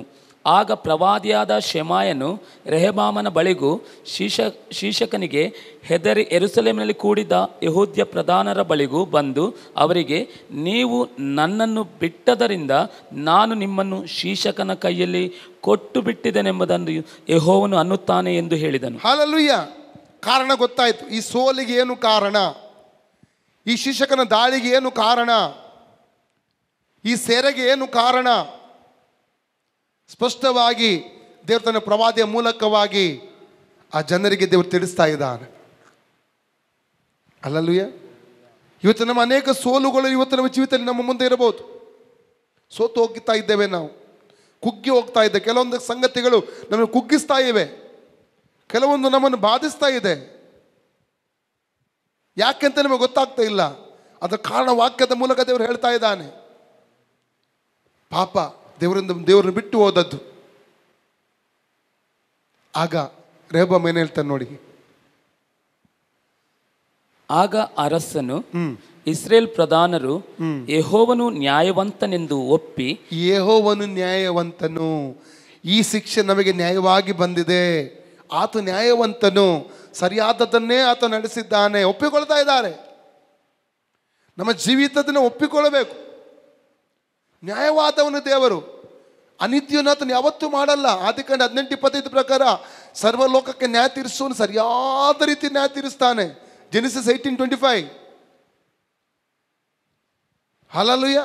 ದೇವರು ಯಾವತ್ತೂ ತಪ್ಪು ಮಾಡಲ್ಲ ಪ್ರಿಯರೇ, ಒಪ್ಪಿಕೊಳ್ತಾನೆ.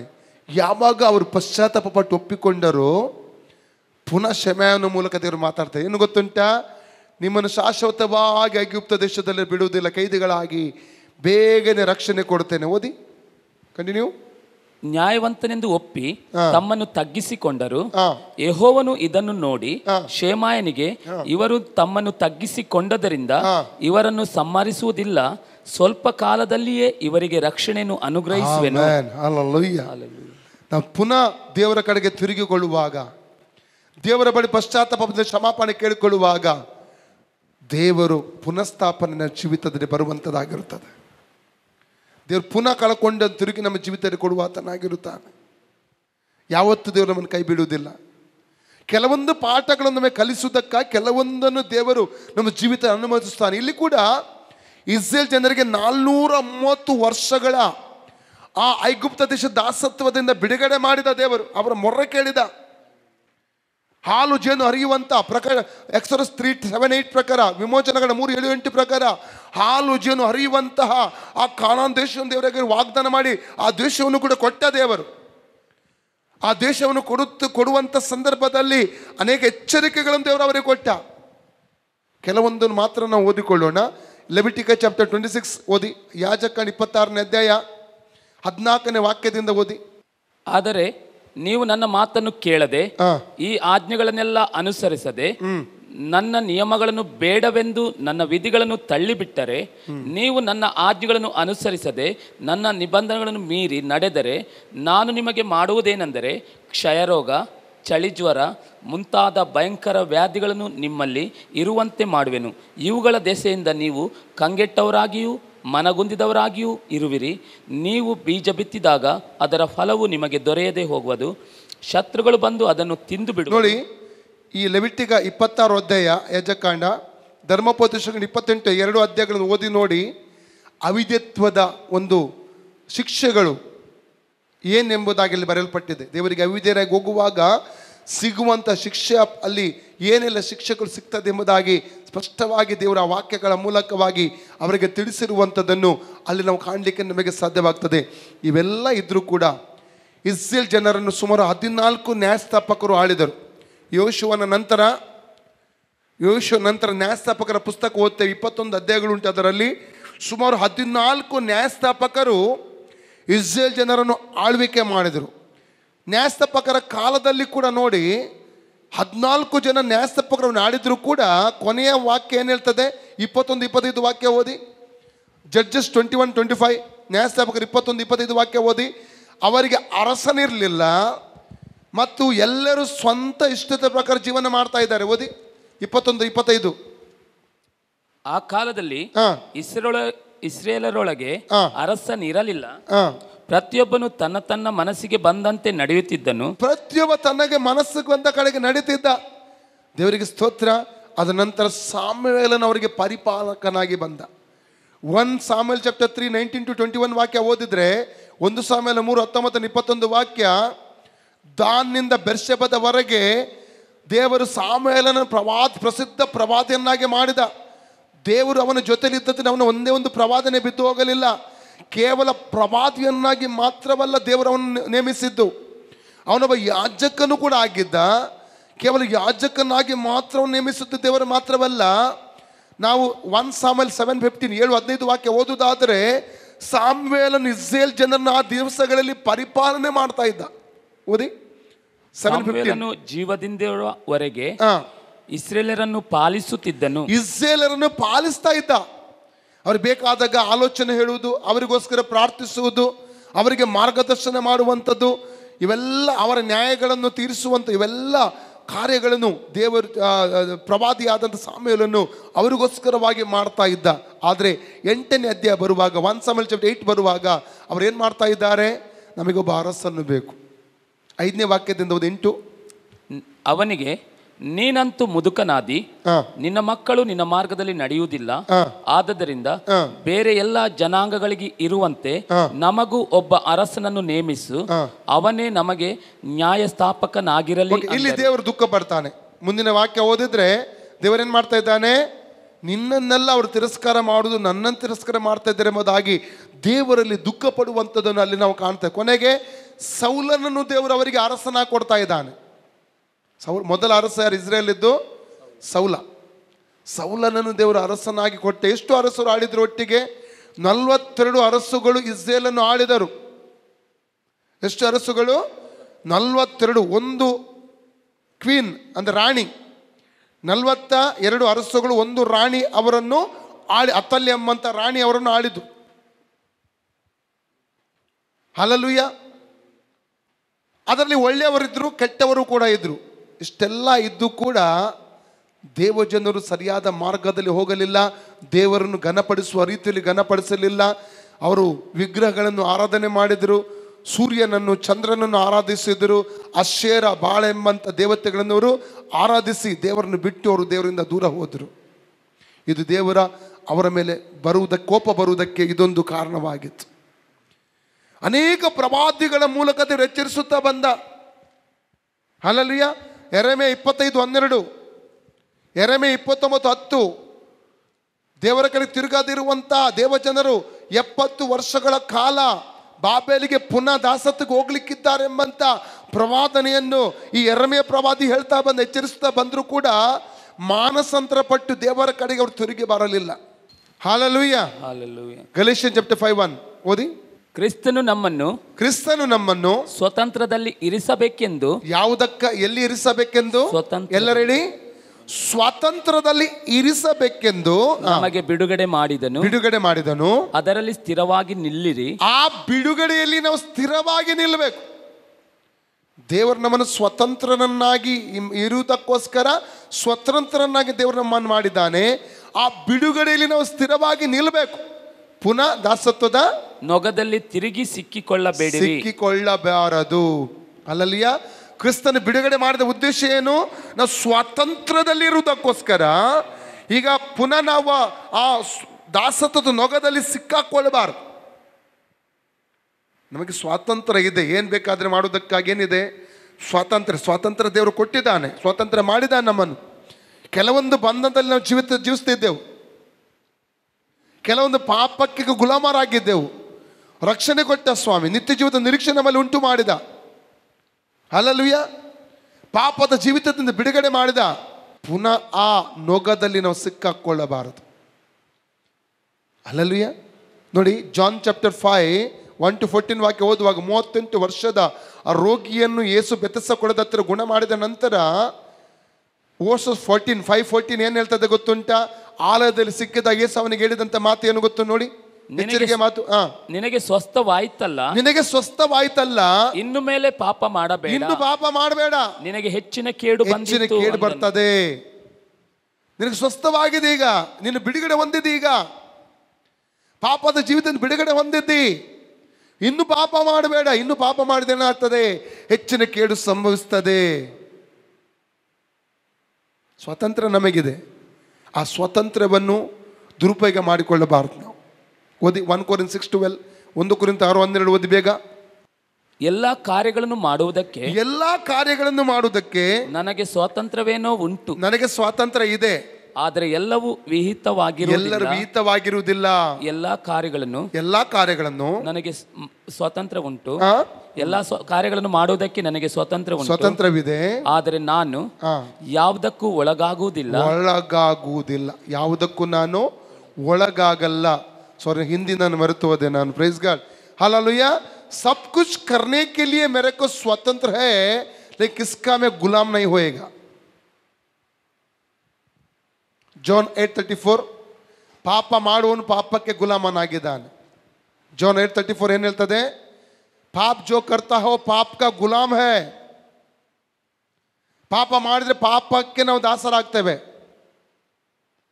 ಆವಾಗ ನಾವು ಹೇಳ್ತಾ ಇದ್ದೆವು, ಹಲ್ಲೆಲೂಯಾ, ನನಗೆ ಕುಡಿಲಿಕ್ಕೆ ಗೊತ್ತುಂಟು, ಬಿಡಲಿಕ್ಕೆ ಗೊತ್ತುಂಟು. ಕುಡಿಯೋರಿಗೆ ಗೊತ್ತುಂಟು ಅದು. ಹಲ್ಲೆಲೂಯಾ. ನಾವು ಕುಡಿತಿದ್ದೆವು ಆರಂಭದಲ್ಲಿ, ಮತ್ತೆ ಅದು ನಮ್ಮನ್ನು ಕುಡಿತಾ ಇತ್ತು. Hallelujah, hallelujah. ಪಾಪವು ನಮ್ಮನ್ನು ಗುಲಾಮನನ್ನಾಗಿ ಮಾಡ್ತದೆ. ಪಾಪದ ಗುಲಾಮರಾಗ್ತೇವೆ ನಾವು. ಪಾಪಕ್ಕೆ ನಾವು ದಾಸರಾಗಿ ಬಿಡ್ತೇವೆ. ಮತ್ತೆ ಅದನ್ನು ಹೊರಗೆ ಬರಲಿಕ್ಕೆ ನಮಗೆ ಆಗುವುದಿಲ್ಲ. ಸ್ವತಂತ್ರ ಇದೆಲ್ಲ ಮಾಡಲಿಕ್ಕೆ ನಮಗೆ. सब कुछ करने के लिए स्वतंत्र है हमें. सब पाप हम कर सकते हैं, लेकिन वो अच्छा नहीं है, वो हमको गुलाम बनाएगा. 1 Corinthians 10:23 ಎಲ್ಲ ಕಾರ್ಯಗಳನ್ನು ಮಾಡುವುದಕ್ಕೆ ಸ್ವತಂತ್ರ ಉಂಟು. ಎಲ್ಲ ಕಾರ್ಯ ಮಾಡಲಿಕ್ಕೆ ಸ್ವತಂತ್ರ ಇದೆ, ಆದರೆ ಎಲ್ಲವೂ ವಿಹಿತವಾಗಿರುವುದಿಲ್ಲ. ಎಲ್ಲ ಕಾರ್ಯಗಳನ್ನು ಮಾಡುವುದಕ್ಕೆ ಸ್ವತಂತ್ರ ಉಂಟು, ಆದರೆ ಎಲ್ಲವೂ ಭಕ್ತಿಯನ್ನು ಭಕ್ತಿ ಬೆಳೆಯುವುದಿಲ್ಲ. ಭಕ್ತಿ को बढ़ाएगा नहीं. सब कुछ कर सकते, सब कुछ भक्ति नहीं बढ़ाएगा. हमारा एडिफाई नहीं कर सकता है सब कुछ. ಏನ್ ಬೇಕಾದ್ರೆ ಮಾಡಬಹುದು, ಅದು ನಮ್ಮ ಜೀವಿತದ ಭಕ್ತಿಯನ್ನು ಬೆಳೆಸುವುದಿಲ್ಲ. ಸ್ವತಂತ್ರರನ್ನಾಗಿ ದೇವರು ಮಾಡಿದ ಮೇಲೆ ಆ ಸ್ವಾತಂತ್ರ್ಯದಲ್ಲಿ ನಾವು ಸ್ಥಿರವಾಗಿ ನಾವು ನಿಲ್ಲಬೇಕು. ಆ ಬಿಡುಗಡೆಯಲ್ಲಿ ನಾವು ನಿಲ್ಲಬೇಕು. ಪುನಃ ದಾಸತ್ವದ ನೋಗದಲ್ಲಿ ಸಿಕ್ಕಾಕೊಳ್ಳಬಾರದು. ಅದಕ್ಕೆ ಆ ರೋಗಿಗೆ 38 ವರ್ಷದ ರೋಗಿ ಯೇಸು ಹೇಳಿದ್ದು, ಇನ್ನು ಮೇಲೆ ಪಾಪ ಮಾಡಬೇಡ, ಒಳ್ಳೇದಾಗಿದೆ ನಿನಗೆ, ಪಾಪ ಮಾಡಬೇಡ, ಹೆಚ್ಚಿನ ಕೇಡು ಸಂಭವಿಸಿತು, ಹೆಚ್ಚಿನ ಕೇಡು ಸಂಭವಿಸಿತು. ಆ ಮಾರ್ಗನ ಬಿಟ್ಟು ತಿರುಗಿ दूर निलबेकु. पहले का पाप का जीवन को छोड़ने का फैसला हम लोग करना चाहिए. यीशु ने हमको छुड़ाया, हमारा अंदर रिपेंटेंस है, पछतावा आया, वापस वो पाप का मार्ग में चलना नहीं चाहिए. वापस आ मार्गदल्लि ಹೋಗಬಾರದು ನಾವು. ಹಲ್ಲೆಲೂಯಾ. ಆದರೆ ಇಸ್ರೇಲ್ ಜನರು ಏನು ಮಾಡಿದರು? ಪುನಃ ಪುನಃ ಪಾಪ ಮಾಡುತ್ತಾ ದೇವರು ರೇಗಿಸುತ್ತಾ ಬಂದರು. ಒಂದು ವಾಕ್ಯ ಓದಲಿಕ್ಕೆ ಇಷ್ಟಪಡ್ತಾನೆ. ನಾವು judges, book of judges chapter 2 11-21, ನ್ಯಾಯಸ್ಥಾಪಕರ ಪುಸ್ತಕ 2ನೇ ಅಧ್ಯಾಯ 11-21 ವಾಕ್ಯ ದಯಮಾಡಿ ಓದಿ. ಯಾರಾದರೂ ಬೇಗ ಓದ್ತಾ ಹೋಗಬೇಕು. ನ್ಯಾಯಸ್ಥಾಪಕರ ಪುಸ್ತಕ 2ನೇ ಅಧ್ಯಾಯ 11-21 ವಚನಗಳು. ಅನೇಕ ವಾಕ್ಯಗಳು ಉಂಟು, ಓದಲಿಕ್ಕೆ ಸಮಯ ಇಲ್ಲ. ಆ ಒಂದು ವಾಕ್ಯ ನಾನು ಹೇಳಲಿಕ್ಕೆ ಇಷ್ಟಪಡ್ತೇನೆ. ಆದಿಕಾಂಡದಿಂದ 7ನೇ ಪುಸ್ತಕ, ಜೋಶುವ ಪುಸ್ತಕದ ನಂತರದ ಪುಸ್ತಕ 2ನೇ ಅಧ್ಯಾಯ 11-21. ಈ ಇಸ್ರೇಲರು ಬಾಳನ ಪ್ರತಿಮೆಗಳನ್ನು ಪೂಜಿಸಿ ಯೆಹೋವನ ದೃಷ್ಟಿಯಲ್ಲಿ ದ್ರೋಹಿಗಳಾದರು. ತಮ್ಮ ಪಿತೃಗಳನ್ನು ಐಗುಪ್ತದಿಂದ ಕರತಂದ ದೇವರಾದ ಯೆಹೋವನನ್ನು ಬಿಟ್ಟು ಅನ್ಯ ದೇವತೆಗಳನ್ನು, ಅಂದರೆ ತಮ್ಮ ಸುತ್ತಣ ಜನಾಂಗಗಳ ದೇವರುಗಳನ್ನು ಅವಲಂಬಿಸಿ ಅವುಗಳಿಗೆ ಅಡ್ಡಬಿದ್ದು ಯೆಹೋವನನ್ನು ರೇಗಿಸಿದರು. ಅವರು ಯೆಹೋವನನ್ನು ಬಿಟ್ಟು ಬಾಳ್, ಅಶ್ಪರೋತ್ ಎಂಬ ದೇವತೆಗಳನ್ನು ಪೂಜಿಸುವವರಾದ್ದರಿಂದ ಯೆಹೋವನ ಕೋಪವು ಅವರ ಮೇಲೆ ಉರಿಯ ಹತ್ತಿತು. ಆತನು ಅವರನ್ನು ಸೂರೆ ಮಾಡುವವರ ಕೈಗೆ ಒಪ್ಪಿಸಲು. ಯಾರ ಕೈಗೆ? ಸೂರೆ ಮಾಡುವವನು. ಇವತ್ತು ಸೂರೆ ಮಾಡುವನು ಯಾರು? ಜಾನ್ 10:10, ಯೋಹನ್ 10:10 ಏನು ಹೇಳ್ತದೆ? ಕಳ್ಳನು ಬರುವುದು ಕಳ್ಳತನ ಮಾಡಲು, ನಾಶ ಮಾಡಲು, ನಾನು ಬಂದು ಜೀವ ಕೊಡಲು, ಸಮೃದ್ಧಿ ಭರಿತವಾದ ಜೀವಿತ. ಯಾರು ಕಳ್ಳನು? ಯಾರು ನಮ್ಮ ಜೀವಿತದಲ್ಲಿ? ಕೊಲೆಗಾರನು ಯಾರು? ಸೂರೆ ಮಾಡುವನು ಯಾರು? ನಮ್ಮ ಸಂತೋಷ, ನಮ್ಮ ಸಮಾಧಾನ, ನಮ್ಮ ಒಳ್ಳೆಯದನ್ನು ಸೂರೆ ಮಾಡುವನು ಯಾರು? ಸೈತಾನ. ಹಲ್ಲೆಲೂಯಾ. ಸೂರೆ ಮಾಡುವವರ ಕೈಗೆ ಒಪ್ಪಿಸಿಕೊಟ್ಟ ದೇವರು. ಮುಂದೆ ಓದಿ. ಅವರನ್ನು ಸೂರೆ ಮಾಡಿದರು. ಆತನು ಅವರನ್ನು ಸುತ್ತಣ ವೈರಿಗಳಿಗೆ ಮಾರಿಬಿಟ್ಟನು. ಅವರು ಆ ಶತ್ರುಗಳ ಮುಂದೆ ನಿಲ್ಲಲಾರದವರಾದರು. ಯೆಹೋವನು ತಾನು ಮೊದಲೇ ಆಣೆಯಿಟ್ಟು ಹೇಳಿದಂತೆ ಎಲ್ಲಿ ಹೋದರೂ ಆತನ ಕೈ ಅವರಿಗೆ ವಿರೋಧವಾಗಿ ಇರ್ತದೆ. ದೇವರ ಕೈ ಅವರಿಗೆ ವಿರೋಧವಾಗಿ ಇರ್ತಾ ಇದೆ. ಅವರಿಗೆ ಬಹು ಸಂಕಟವಾಯಿತು.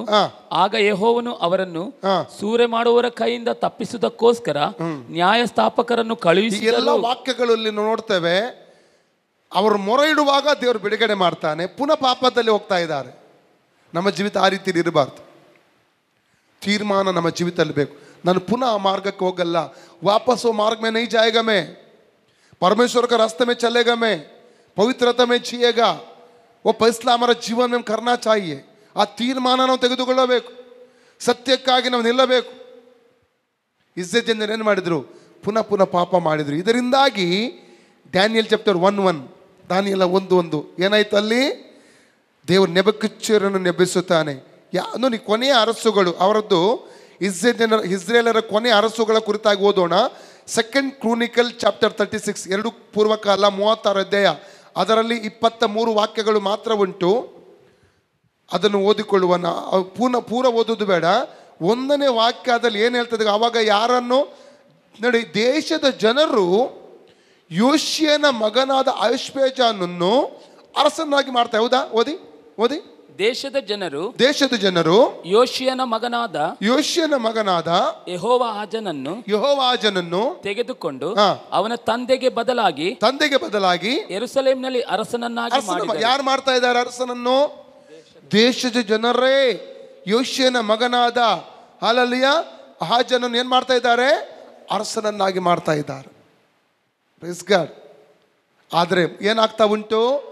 ಐಗುಪ್ತದ ಅರಸ ಬರ್ತಾನೆ. ಅಲ್ಲಿ ದೇವರಿಗಾಗಿ ಒಬ್ಬ ನಿಲ್ಲುವಂತ ಒಬ್ಬ ಅರಸನಿದ್ರೆ ಸೈತಾನ ಸಹಿಸಲ್ಲ. ಯಾರು ಬರ್ತಾ ಇದ್ದಾನೆ ಇಲ್ಲಿ? ಐಗುಪ್ತದ ಅರಸನು ಬಂದು ಅವನು ಹಿಡ್ಕೊಂಡು ಐಗುಪ್ತಕ್ಕೆ ಹೋಗಿ ಅವನಿಗೆ ಬದಲಾಗಿ ಅವನ ಸಹೋದರನನ್ನು, ಹೌದಾ? ಮುಂದೆ ಓದಿ. ಐಗುಪ್ತದ ಅರಸನು ಯೆರೂಸಲೇಮಿಗೆ ಬಂದು ಅವನನ್ನು ಪಟ್ಟದಿಂದ ತೆಗೆದುಹಾಕಿ ಯೆಹೂದ್ಯರು ತನಗೆ 100 ತಲಾಂತು ಬೆಳ್ಳಿಯನ್ನು 1 ತಲಾಂತು ಬಂಗಾರವನ್ನು ದಂಡ ತೆರುವಂತೆ ಮಾಡಿದನು. ಐಗುಪ್ತದ ಅರಸನಾದ ನೆಕೋವನು ಯೆಹೋವಾಹಾಜನನ್ನು ಸಹೋದರನಾದ ಎಲ್ಯಾಕೀಮನನ್ನು ಯೆಹೂದದ ಮತ್ತು ಎಲ್ಯಾಕೀಮ್ ಅವನ ಸಹೋದರನನ್ನು ಅರಸನಾಗಿ ಯಾರು ಮಾಡ್ತಾ ಇದ್ದಾನೆ? ಐಗುಪ್ತದ ಅರಸ. ಎಲ್ಯಾಕೀಮನಿಗೆ ಯೆಹೋಯಾಕೀಮ ಅಂತ ಹೆಸರಿಡ್ತಾನೆ. ಅವನು ಎಲ್ಯಾಕೀಮನನ್ನು ಏನು ಹೆಸರಿಡ್ತಾನೆ ಐಗುಪ್ತ ಅರಸನು? ಯೆಹೋಯಾಕೀಮ ಎಂಬುದಾಗಿ ಹೆಸರಿಡ್ತಾ ಇದ್ದಾನೆ. ಆದರೆ ನೋಡಿ, ಒಬ್ಬ ಅರಸ ಇದ್ದ, ಅವನನ್ನು ಪಟ್ಟದಿಂದ ಇಳಿಸಿದ್ದ. ಯಾರು ಇಳಿಸಿದ್ದು? ಐಗುಪ್ತದ ಅರಸ ಬಂದು ಅವನಿಗೆ ಬದಲ ಯಾರನ್ನು ಇಡ್ತಾ ಇದ್ದಾನೆ ಅವನು ಅರಸನಾಗಿ? ಯೆಹೋಯಾಕೀಮ. ಒಂದು ತಿಳ್ಕೋಬೇಕು, ದೇವರು ಒಂದು ನಮಗೆ ಜವಾಬ್ದಾರಿ ಕೊಟ್ಟಾಗ, ಸೇವೆಯಲ್ಲಿ ಒಂದು ಜವಾಬ್ದಾರಿ ಕೊಟ್ಟಾಗ ಅದನ್ನು ನಂಬಿಗಸ್ತರಾಗಿ ನಾವು ಮಾಡಬೇಕು. ಅಲ್ಲಲ್ಲಿಯ ಸೇವಾ ಮನೋಭಾವನೊಂದಿಗೆ ನಂಬಿಗಸ್ತಿಕೆಯಲ್ಲಿ ನಾವು ಮಾಡುವಾಗ ದೇವರು ನಮ್ಮನ್ನು ಆಶೀರ್ವಾದ ಮಾಡ್ತಾನೆ. ಇಲ್ಲಿ ಏನಾಗ್ತಾ ಇದೆ? 5ನೇ ವಾಕ್ಯ ಓದಿ ನೋಡುವ. ಯೆಹೋಯಾಕೀಮನು ಅರಸನಾದಾಗ 25 ವರ್ಷದವನಾಗಿದ್ದನು. ಅವನು ಯೆರೂಸಲೇಮಿನಲ್ಲಿ 11 ವರ್ಷ ಆಳಿದನು. ಅವನು ತನ್ನ ದೇವರಾದ ಯೆಹೋವನ ಚಿತ್ತಕ್ಕೆ ವಿರುದ್ಧವಾಗಿ ನಡೀತಾ ಇದ್ದಾನೆ. ದೇವರು ನಮಗೆ ಒಂದು ಆಶೀರ್ವಾದ ಕೊಡುವಾಗ, ಒಂದು ಜವಾಬ್ದಾರಿ ಕೊಡುವಾಗ, ಒಂದು ಸೇವೆ ಕೊಡುವಾಗ ನಾವು ಅದನ್ನು ನಂಬಿಗಸ್ತರಾಗಿ ನಾವು ಮಾಡಬೇಕು. ಯೆಹೋಯಾಕೀಮನಿಗೆ ಒಂದು ಸಿಕ್ಕಿದ್ದು ಕೃಪೆಯಿಂದ ಈ ಒಂದು ಜವಾಬ್ದಾರಿ. ಅವನು ಹೇಗೆ ಮಾಡಬೇಕಾಗಿತ್ತು? ನಂಬಿಗಸ್ತನಾಗಿ ಮಾಡಿದ ಇನ್ನೂ ದೇವರ ಆಶೀರ್ವಾದ ಸಿಗ್ತಾ ಇತ್ತು. ಯಾವಾಗ ಅವನು ಅಧಿಕಾರಕ್ಕೆ ಬಂದ, ದೇವರ ಚಿತ್ತಕ್ಕೆ ವಿರೋಧವಾಗಿ ನಡೀತಾ ಇದ್ದಾನೆ. ನಮ್ಮ ಜೀವಿತದಲ್ಲಿ ಕೂಡ ಅನೇಕ ಸಲ ಏನಾಗ್ತದೆ, ನಮ್ಮ ದೃಷ್ಟಿಗಳು, ನಮಗೆ ಕೆಲವೊಂದು ಜವಾಬ್ದಾರಿಗಳು ಸಿಗುವಾಗ, ದೇವರಿಂದ ಕೆಲವೊಂದು ಕೃಪೆ ನಮಗೆ ಸಿಗುವಾಗ ನಮ್ಮ ದೃಷ್ಟಿಕೋನ ಬದಲಾಗಿ ಬಿಡ್ತದೆ. ಸೈತಾನ ನಮ್ಮ ದೃಷ್ಟಿಕೋನ ಬದಲಾಯಿಸಿ ಬಿಡ್ತಾನೆ. ಆತ್ಮಿಕವಾಗಿದ್ದಂಥ ದೃಷ್ಟಿಕೋನ ಎಲ್ಲಿಗೆ ಹೋಗ್ತದೆ? ಲೌಕಿಕವಾದವುಗಳಿಗೆ ಹೋಗುತ್ತದೆ. ಹಲ್ಲೆಲೂಯಾ. ಲೌಕಿಕವಾದ ಸಂಗತಿಗಳ ಕಡೆಗೆ ನಾವು ದೃಷ್ಟಿ ಹರಿಸುತ್ತೇವೆ. ಅದು ನಮಗೆ ಒಳ್ಳೆಯದಕ್ಕಾಗಿ ಅಲ್ಲ, ಅದು ನಮಗೆ ಆಶೀರ್ವಾದಕ್ಕಾಗಿ ಆಗಿರುವುದಿಲ್ಲ. ದೇವರ ಚಿತ್ತಕ್ಕೆ ವಿರುದ್ಧವಾಗಿ ನಡೀತಾ ಇದ್ದಾನೆ. ಅದರಿಂದ ಏನಾಗ್ತದೆ ಮುಂದೆ ನೋಡಿ, ಮುಂದೆ ಓದಿ. ಬಾಬೆಲಿನ ಅರಸನಾದ ನೆಬೂಕದ್ನೆಚ್ಚರನು ಅವನ ಮೇಲೆ ಯುದ್ಧಕ್ಕೆ ಬಂದು, ಈಗ ಯಾರನ್ನು ಎಬ್ಬಿಸ್ತಾನೆ ದೇವರು? ನೆಬೂಕದ್ನೆಚ್ಚರನನ್ನು, ಬಾಬೆಲಿನ ಅರಸನನ್ನು ದೇವರು ಎಬ್ಬಿಸ್ತಾನೆ ಅವನಿಗೆ ಎದುರಾಗಿ. ಯಾಕೆ ದೇವರು ಎಬ್ಬಿಸಿದ? ಅವನು ಸರಿಯಾದ ರೀತಿಯಲ್ಲಿ ಮಾಡಲಿಲ್ಲ, ದೇವರ ಚಿತ್ತವನ್ನು ನೆರವೇರಿಸಲಿಲ್ಲ ಅವನು. ಹಲ್ಲೆಲೂಯಾ. ದೇವರು ಬಯಸುವಂಥದ್ದು, ದೇವರು ನಮಗೆ ಕೊಡುವಂಥ ಜವಾಬ್ದಾರಿಗಳು, ದೇವರು ನಮಗೆ ಕೊಡುವಂಥ ಸೇವೆ, ಹಲ್ಲೆಲೂಯಾ, ದೇವರ ಚಿತ್ತಕ್ಕನುಸಾರವಾಗಿರಬೇಕು. ದೇವರ ಚಿತ್ತವನ್ನು ನಮ್ಮ ಜೀವಿತ ನೆರವೇರಿಸಲಿಕ್ಕೆ ಯಾವಾಗಲೂ ಸಿದ್ಧವಾಗಿರಬೇಕು. परमेश्वर की इच्छा को पूरी करने के लिए हम लोग तैयार होना चाहिए. हालेलूया. ಇಲ್ಲಿ ದೇವರ ಚಿತ್ತಕ್ಕೆ ವಿರುದ್ಧವಾಗಿ ನಡೆದದರಿಂದಾಗಿ ದೇವರು ಇನ್ನೊಬ್ಬ ಅರಸನ ಎಬ್ಬಿಸ್ತಾನೆ. ಯಾರನು? ಬಾಬೆಲಿನ ಅರಸನಾದಂಥ ನೆಬೂಕದ್ನೆಚ್ಚರನನ್ನು ದೇವರಲ್ಲಿ ಎಬ್ಬಿಸುವಂಥದ್ದನ್ನು ಅಲ್ಲಿ ನಾವು ಕಾಣಲಿಕ್ಕೆ ನಮಗೆ ಸಾಧ್ಯವಾಗ್ತಾ ಇದೆ. ಹಲ್ಲೆಲೂಯಾ. ಮುಂದೆ ಓದಿ. ಬಾಬೆಲಿನ ಅರಸನಾದ ನೆಬೂಕದ್ನೆಚ್ಚರನು ಅವನ ಮೇಲೆ ಯುದ್ಧಕ್ಕೆ ಬಂದು ಬಾಬೆಲಿಗೆ ಒಯ್ಯುವುದಕ್ಕೋಸ್ಕರ ಅವನಿಗೆ ಬೇಡಿ ಹಾಕಿ ಯೆಹೋವನ ಆಲಯದ ಹಲವು ಸಾಮಾನುಗಳನ್ನು ಬಾಬೆಲಿಗೆ ತೆಗೆದುಕೊಂಡು ಹೋಗಿ ತನ್ನ ದೇವಾಲಯದಲ್ಲಿ ಇಟ್ಟನು.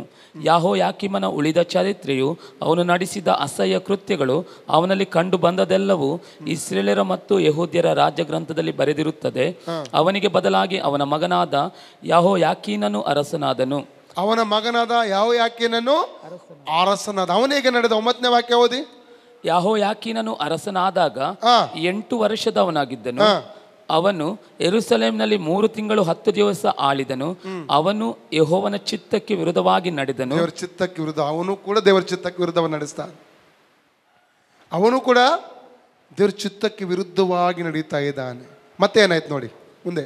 ಯೆಹೋವನ ನೆಬೂಕದ್ನೆಚ್ಚರನು ವರ್ಷ ಆರಂಭದಲ್ಲಿ ಅವನನ್ನು ದೇವಾಲಯದ ಬೆಲೆಯುಳ್ಳ ಸಾಮಾನುಗಳನ್ನು ಬಾಬೆಲಿಗೆ ತರಿಸಿಕೊಂಡು ಅವನ ಸಹೋದರನಾದ ಚಿದ್ಕೀಯನನ್ನು ಯೆಹೂದದ ಮತ್ತು ಯೆರೂಸಲೇಮಿನ ಮೇಲೆ ಅವನನ್ನು ತೆಗೆದು ಈಗ ಯಾರನ್ನು ನೇಮಕ ಮಾಡ್ತಿದ್ದ? ನೆಬೂಕದ್ನೆಚ್ಚರನು ಚಿದ್ಕೀಯನನ್ನು, ಅವನ ಸಹೋದರ ಚಿದ್ಕೀಯನ್ ಮಾಡಿದ. ಆನಂತರದ 21 ವಾಕ್ಯ ಓದಿ.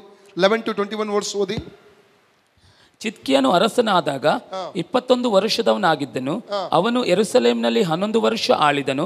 ಅವನು ತನ್ನ ದೇವರಾದ ಯೆಹೋವನ ಚಿತ್ತಕ್ಕೆ ವಿರುದ್ಧವಾಗಿ ನಡೆದು ಯೆಹೋವನ ಮಾತುಗಳನ್ನು ತನಗೆ ತಿಳಿಸುತ್ತಿದ್ದ ಪ್ರವಾದಿಯಾದ ಯೆರೆಮೀಯನ ಮುಂದೆ ತನ್ನನ್ನು ತಗ್ಗಿಸಿಕೊಳ್ಳಲಿಲ್ಲ. ಅನೇಕ ಸಲ ಏನಾಗ್ತದೆ ಗೊತ್ತುಂಟ? ದೇವರ ವಾಕ್ಯಕ್ಕೆ ನಾವು ತಗ್ಗಿಸಿಕೊಳ್ಳುವುದಿಲ್ಲ. ದೇವರ ವಾಕ್ಯ ಹೇಳುವಂಥ ಸೇವಕರಿಗೆ ನಾವು ಗೌರವ ಕೊಡುವುದಿಲ್ಲ. ಮುಂದೆ ಓದಿ. ಇದ್ದಲ್ಲದೆ ನೆಬೂಕದ್ನೆಚ್ಚರನಿಗೆ ಒಳಗಾಗುತ್ತೇನೆಂದು ದೇವರ ಮೇಲೆ ಆಣೆಯಿಟ್ಟು ಪ್ರಮಾಣ ಮಾಡಿದ್ದರೂ ಅವನಿಗೆ ವಿರೋಧವಾಗಿ ತಿರುಗಿಬಿದ್ದು ಇಸ್ರೇಲ್ ದೇವರಾದ ಯೆಹೋವನ ಕಡೆಗೆ ತಿರುಗಿಕೊಳ್ಳಲೊಲ್ಲದೆ ಹಠ ಹಿಡಿದು ಮನಸ್ಸನ್ನು ಕಠಿಣ ಮಾಡಿಕೊಂಡನು. ಪ್ರಧಾನ ಯಾಜಕರು ಪ್ರಜೆಗಳು ಕೂಡ ಮಹಾದ್ರೋಹಿಗಳಾಗಿ ಅನ್ಯಜನಾಂಗಗಳ ಅಸಹ್ಯ ಕೃತ್ಯಗಳನ್ನು ಅನುಸರಿಸಿ ಯೆಹೋವನು ತನಗೆ ಪ್ರತಿಷ್ಠಿಸಿಕೊಂಡಿದ್ದ ಯೆರೂಸಲೇಮಿನ ದೇವಾಲಯವನ್ನು ಹೊಲೆ ಮಾಡಿದರು. ಅವರ ಪಿತೃಗಳ ದೇವರಾದ ಯೆಹೋವನು ತನ್ನ ಪ್ರಜೆಯನ್ನು ನಿವಾಸ ಸ್ಥಾನವನ್ನು ಕನಿಕರಿಸಿ ಸಾವಕಾಶ ಮಾಡದೆ ತನ್ನ ದೂತರ ಮುಖಾಂತರವಾಗಿ ಅವರನ್ನು ಎಚ್ಚರಿಸುತ್ತಾ ಇದ್ದರು. ಅವರು ದೇವ ಪ್ರೇಷಿತರನ್ನು ಗೇಲಿ ಮಾಡಿ ಆತನ ಮಾತುಗಳನ್ನು ತುಚ್ಛೀಕರಿಸಿ ಆತನ ಪ್ರವಾದಿಗಳನ್ನು ಹೀಯಾಳಿಸಿದ್ದರಿಂದ 16ನೇ ವಾಕ್ಯದಲ್ಲಿ ಈ ರೀತಿ ಓದ್ತಾ ಇದ್ದೇವೆ ಅಲ್ಲ, ದೇವ ಪ್ರೇಷಿತರು ಏನ್ ಮಾಡ್ತಾ ಇದ್ದಾರೆ? ಅವರು ಗೇಲಿ ಮಾಡ್ತಾ ಇದ್ದಾರೆ, ತುಚ್ಛೀಕರಿಸ್ತಾರೆ ದೇವರ ವಾಕ್ಯವನ್ನು.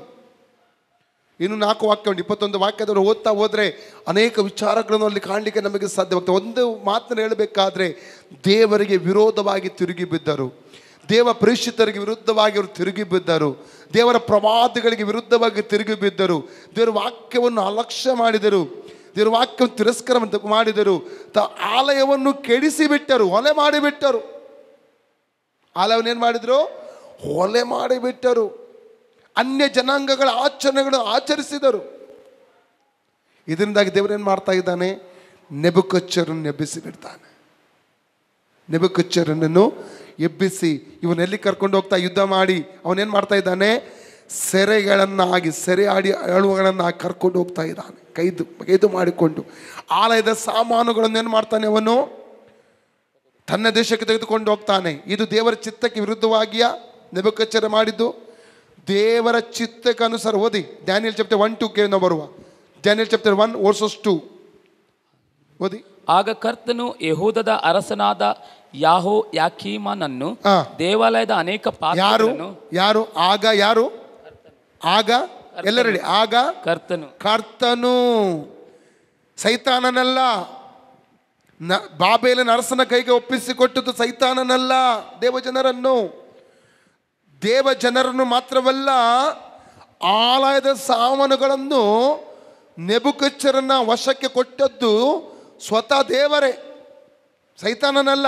ಓದಿ 2ನೇ ವಾಕ್ಯ ಪುನಃ ಓದಿ, ಕಂಟಿನ್ಯೂ.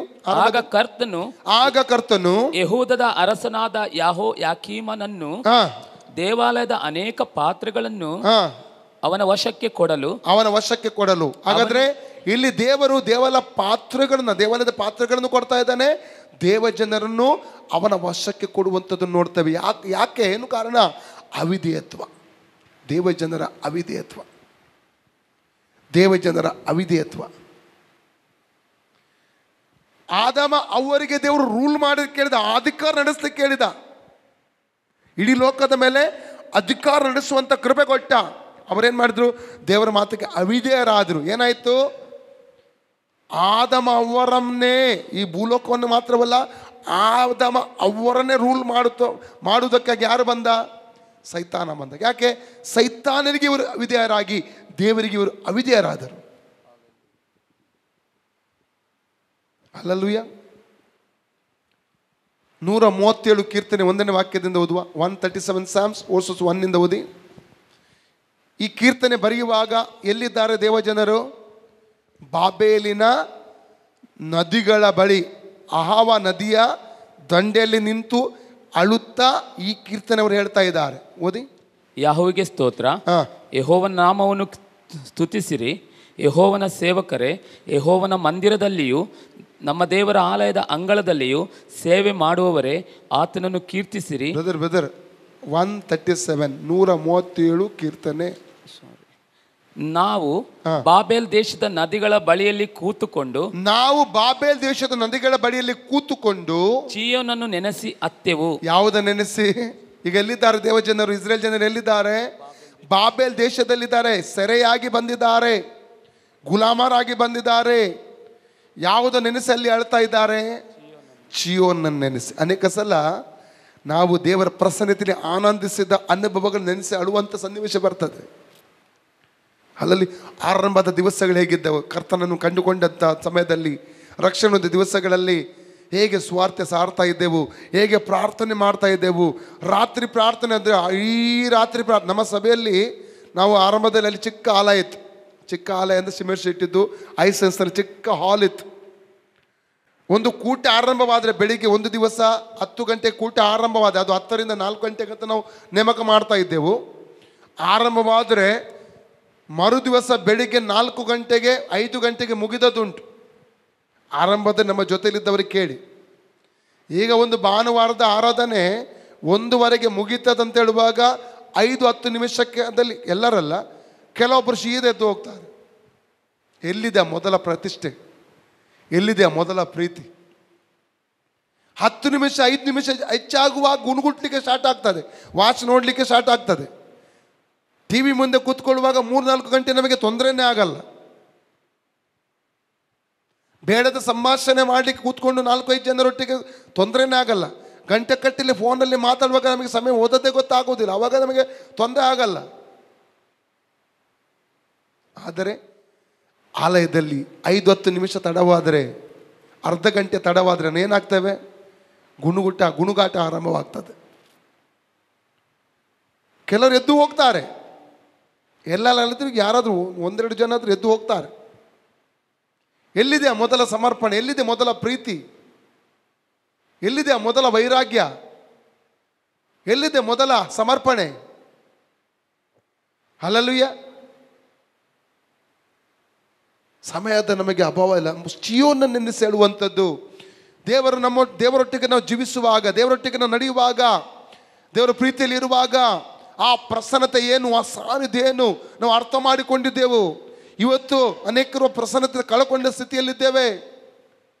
ರಕ್ಷಣೆ ಆನಂದ ಕಳ್ಕೊಂಡ ಸ್ಥಿತಿ. ಅದಕ್ಕೆ ಒಂದು ಕಾರಣ ಪಾಪ ನಮ್ಮನ್ನು ದೇವರನ್ನು ದೂರ ಮಾಡ್ತದೆ. ರಕ್ಷಣೆ ಆನಂದವನ್ನು ಕಳ್ಕೊಳ್ಳುವಂತೆ ಮಾಡುತ್ತದೆ. ಅದಕ್ಕೆ ದೇವರು ಕ್ರಿಸ್ತಿಯ ಜೀವಿತ ಎಂಬುವಂಥ ರಕ್ಷಣೆ ಹೊಂದಿದ ಕೂಡಲೇ ಎಲ್ಲ ಮುಗೀತು ಎಂಬುದಾಗಿ ಅಲ್ಲ. ಹಲ್ಲೆಲೂಯಾ. ಜಯ ಹೊಂದುವನಿಗಿಂತ ಆಶೀರ್ವಾದ.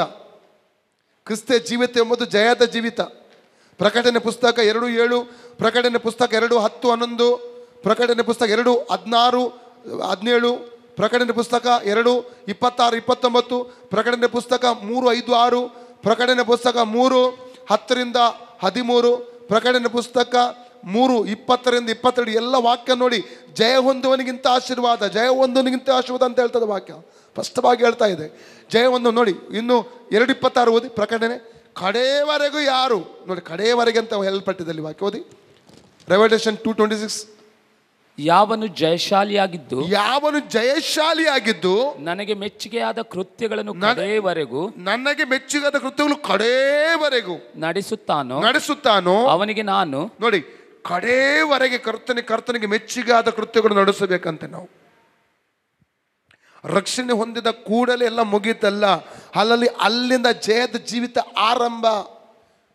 ಅದಕ್ಕೆ ಪೌಲನು ಹೇಳ್ತೇನೆ 1 Corinthians 9:27, ಇತರರನ್ನು ಹೋರಾಟಕ್ಕೆ ಕರೆದ ಮೇಲೆ ನಾನು ಅಯೋಗ್ಯನಾದನೆಂಬಂತ ಭಯದಿಂದ ನನ್ನ ಶರೀರವನ್ನು ಜಜ್ಜಿ ಸ್ವಾಧೀನ ಮಾಡಿಕೊಳ್ತೇನೆ. Hallelujah, hallelujah. ಇಸ್ರೇಲ್ ಜನರು ಬಾಬೆಲ್ ದೇಶದಲ್ಲಿ ಸೆರೆಯಾಗಿದ್ದಾರೆ, ಗುಲಾಮರಾಗಿದ್ದಾರೆ. ಈಗ ಚೀಯೋನನ್ನು ನೆನೆಸಿ ಅಳ್ತಾ ಇದ್ದಾರೆ. ಚೀಯೋನನ್ನು ನೆನೆಸಿ ಏನು ಮಾಡ್ತಾ ಇದ್ದಾರೆ? ದೇವರ ಸಾನ್ನಿಧ್ಯವನ್ನು. ನಾವು ಚಿಯೋನ್ ಬೆಟ್ಟಕ್ಕೆ ಮೊನ್ನೆ ಹೋಗಿದ್ದೆವು. ಹಲ್ಲೆಲೂಯಾ. ಆ್ಯಕ್ಚುಲಿ ಚಿಯೋನ್ ಬೆಟ್ಟ ವಾಕ್ಯದ ಪ್ರಕಾರ ಚಿಯೋನ್ ಬೆಟ್ಟ ಅಂದರೆ ಜೆರುಸಲೇಮಿನ ಆಲಯ ಇರುವಂಥ ಬೆಟ್ಟಕ್ಕೆ ಚಿಯೋನ್ ಬೆಟ್ಟ ಅಂತ ಹೇಳ್ತಾರೆ. ಅದು ವಚನ ಪ್ರಕಾರವಾಗಿ ನಾನು ನೋಡಿದಾಗ ದೇವರು ನನ್ನೊಟ್ಟಿಗೆ ಮಾತನಾಡಿದ ಅವತ್ತು. ಚಿಯೋನ್ ಬೆಟ್ಟ ಅಂದರೆ ಇದು ಯಾವುದದು? ರೂಪಾಂತರ ಬೆಟ್ಟ ಒಂದೇ, ಚಿಯೋನ್ ಬೆಟ್ಟ ಒಂದೇ, ಹೆರ್ಮೋನ್ ಪರ್ವತ ಒಂದೇ.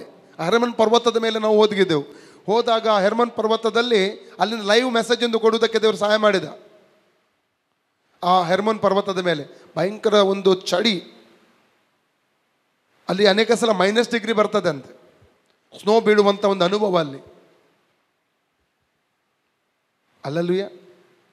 ಇದೇ ಬೆಟ್ಟದಲ್ಲಿ ಮ್ಯಾಥ್ಯೂ ಚಾಪ್ಟರ್ 17:1-4, ಮತ್ತಾಯ 17:1-4, ಮಾರ್ಕ್ 9:1-3, ಲೂಕ್ ಚಾಪ್ಟರ್ 9:28-32.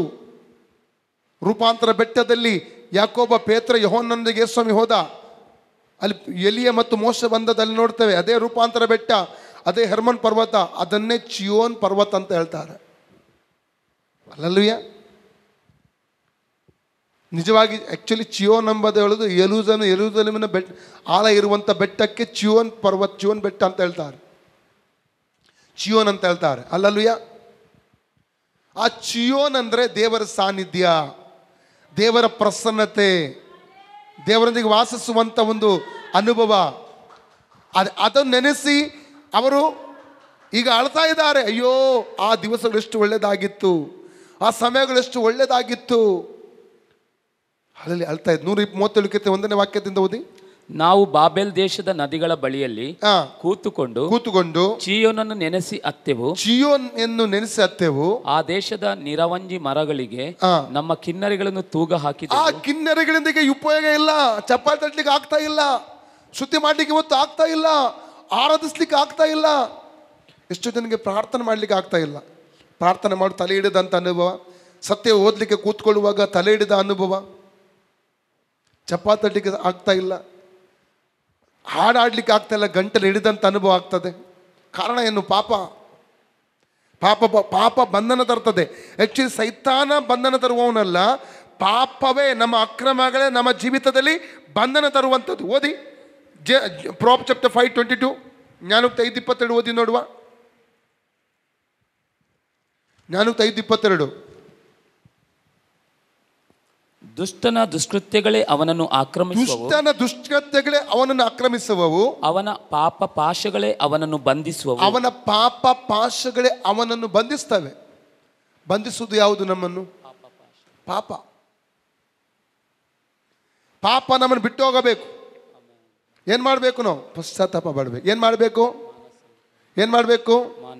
ಮೊದಲು ದುಃಖ ಬರಬೇಕು ನಮ್ಮಲ್ಲಿ. ಕೀರ್ತನೆ 38:18 ಓದಿ. Psalms 38:18. ಕೀರ್ತನೆ 38:18. ನಾನು ಅಪರಾಧಿಯೇ ಹೌದೆಂದು ಒಪ್ಪಿಕೊಳ್ಳುತ್ತೇನೆ, ನನ್ನ ಪಾಪದ ದೆಸೆಯಿಂದಲೇ ನನಗೆ ವ್ಯಸನ ಉಂಟಾಯಿತು. ಪಾಪದ ದೆಸೆಯಿಂದ ನಮ್ಮಲ್ಲಿ ದುಃಖ ಉಂಟಾಗಬೇಕು. ನಮಗೆ ದುಃಖ ಉಂಟಾಗಬೇಕು. ನಾವು ಮಾಡಿದ ಪಾಪಕ್ಕಾಗಿ ಪಶ್ಚಾತ್ತಾಪ ಪಡಬೇಕು ನಾವು. ಹಲ್ಲೆಲೂಯಾ. ವ್ಯಸನ ಉಂಟಾಗಬೇಕು ಪಾಪದ ದೆಸೆಯಿಂದ. ಜ್ಞಾನೋಕ್ತಿ 28:13, Proverbs 28:13 ಏನು ಹೇಳ್ತದೆ? ದೋಷವನ್ನು ಮುಚ್ಚಿಕೊಳ್ಳುವನಿಗೆ ಶುಭವಾಗುವುದಿಲ್ಲ, ಅವುಗಳನ್ನು ಒಪ್ಪಿಕೊಂಡು ಬಿಟ್ಟು ಬಿಡು, ದೇವರಿಂದ ಕರುಣೆ ದೊರೆಯುತ್ತದೆ. ಹಲ್ಲೆಲೂಯಾ. ಪಶ್ಚಾತ್ತಾಪ ಪಡಬೇಕು, ದುಃಖ ಪಡಬೇಕು, ನಮ್ಮ ಪಾಪಕ್ಕಾಗಿ ಒಪ್ಪಿಕೊಂಡು ದೇವರ ಮುಂದೆ ಅರಿಕೆ ಮಾಡಬೇಕು. ಅರಿಕೆ ಮಾಡೋದು ಮಾತ್ರ, ಅರಿಕೆ ಮಾಡಿ ಬಿಟ್ಟು ಬಿಡಬೇಕಂತೆ. ಅರಿಕೆ ಮಾಡಿ ಏನು ಮಾಡಬೇಕು? ನಾವು ಬಿಟ್ಟು ಬಿಡಬೇಕು. ಆವಾಗಲೇ ದೇವರ ಕರುಣೆ ನಮಗೆ ದೊರಕುತ್ತದೆ. ಅದಕ್ಕೆ 1 John 1:7 ಏನು ಹೇಳ್ತದೆ? ಯೇಸುವಿನ ರಕ್ತವು, ನೋಡಿ ಅಲ್ಲಿಂದ ಅಲ್ಲ ಆರಂಭವಾಗುವುದು. ಅವನು ಬೆಳಕಿನಲ್ಲಿರಿ ಅಂತ, ಆತನು ಬೆಳಕಿನಲ್ಲಿರುವಂತೆಯೇ ನಾವು ಬೆಳಕಿನಲ್ಲಿ ನಡೆದರೆ. ಹಲ್ಲೆಲೂಯಾ. ನೋಡಿ ಓದಿ 7ನೇ ವಾಕ್ಯ ಓದಿ. 1 John 1:7.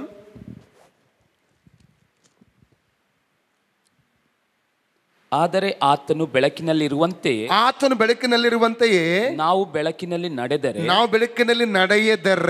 ನಡೆಯಬೇಕು. ಓಕೆ, ನಿಬಂಧನೆ. ನಾವು ಒಬ್ಬರ ಸಂಗಡಲೊಬ್ಬರು ಅನ್ಯೋನ್ಯ, ದೇವರೊಂದಿಗೆ ಅನ್ಯೋನ್ಯತೆ ನಮಗೆ ಹೇಗೆ ಸಿಗುತ್ತದೆ? ಅವನು ಬೆಳಕಿನಲ್ಲಿರುವಂತೆ ನಾವು ಕೂಡ ಬೆಳಕಿನ ನಡೆದರೆ ಸಂಗಡ ಅನ್ಯೋನ್ಯತೆ ಸಿಗುತ್ತದೆ ನಮಗೆ. ಯೇಸು ಕ್ರಿಸ್ತನೊಂದಿಗೆ ಅನ್ಯೋನ್ಯತೆ ನಮಗೆ ಸಿಗುತ್ತದೆ. ಮತ್ತು ಆತನ ಮಗನಾದ ಯೇಸುವಿನ ರಕ್ತವು ಸಕಲ ಪಾಪವನ್ನು ನಿವಾರಣೆ ಮಾಡಿ ಶುದ್ಧಿ ಮಾಡುತ್ತದೆ. ಹಲ್ಲೆಲೂಯಾ. ಬೆಳಕಿನಲ್ಲಿ ನಡೆಯಬೇಕು, ಪುನಃ ಪಾಪದಲ್ಲಿ ಜೀವಿಸುವುದಲ್ಲ. ಪಾಪದಲ್ಲಿ ಬೀಳುವುದು ಬೇರೆ, ಪಾಪದಲ್ಲಿ ಜೀವಿಸುವುದು ಬೇರೆ.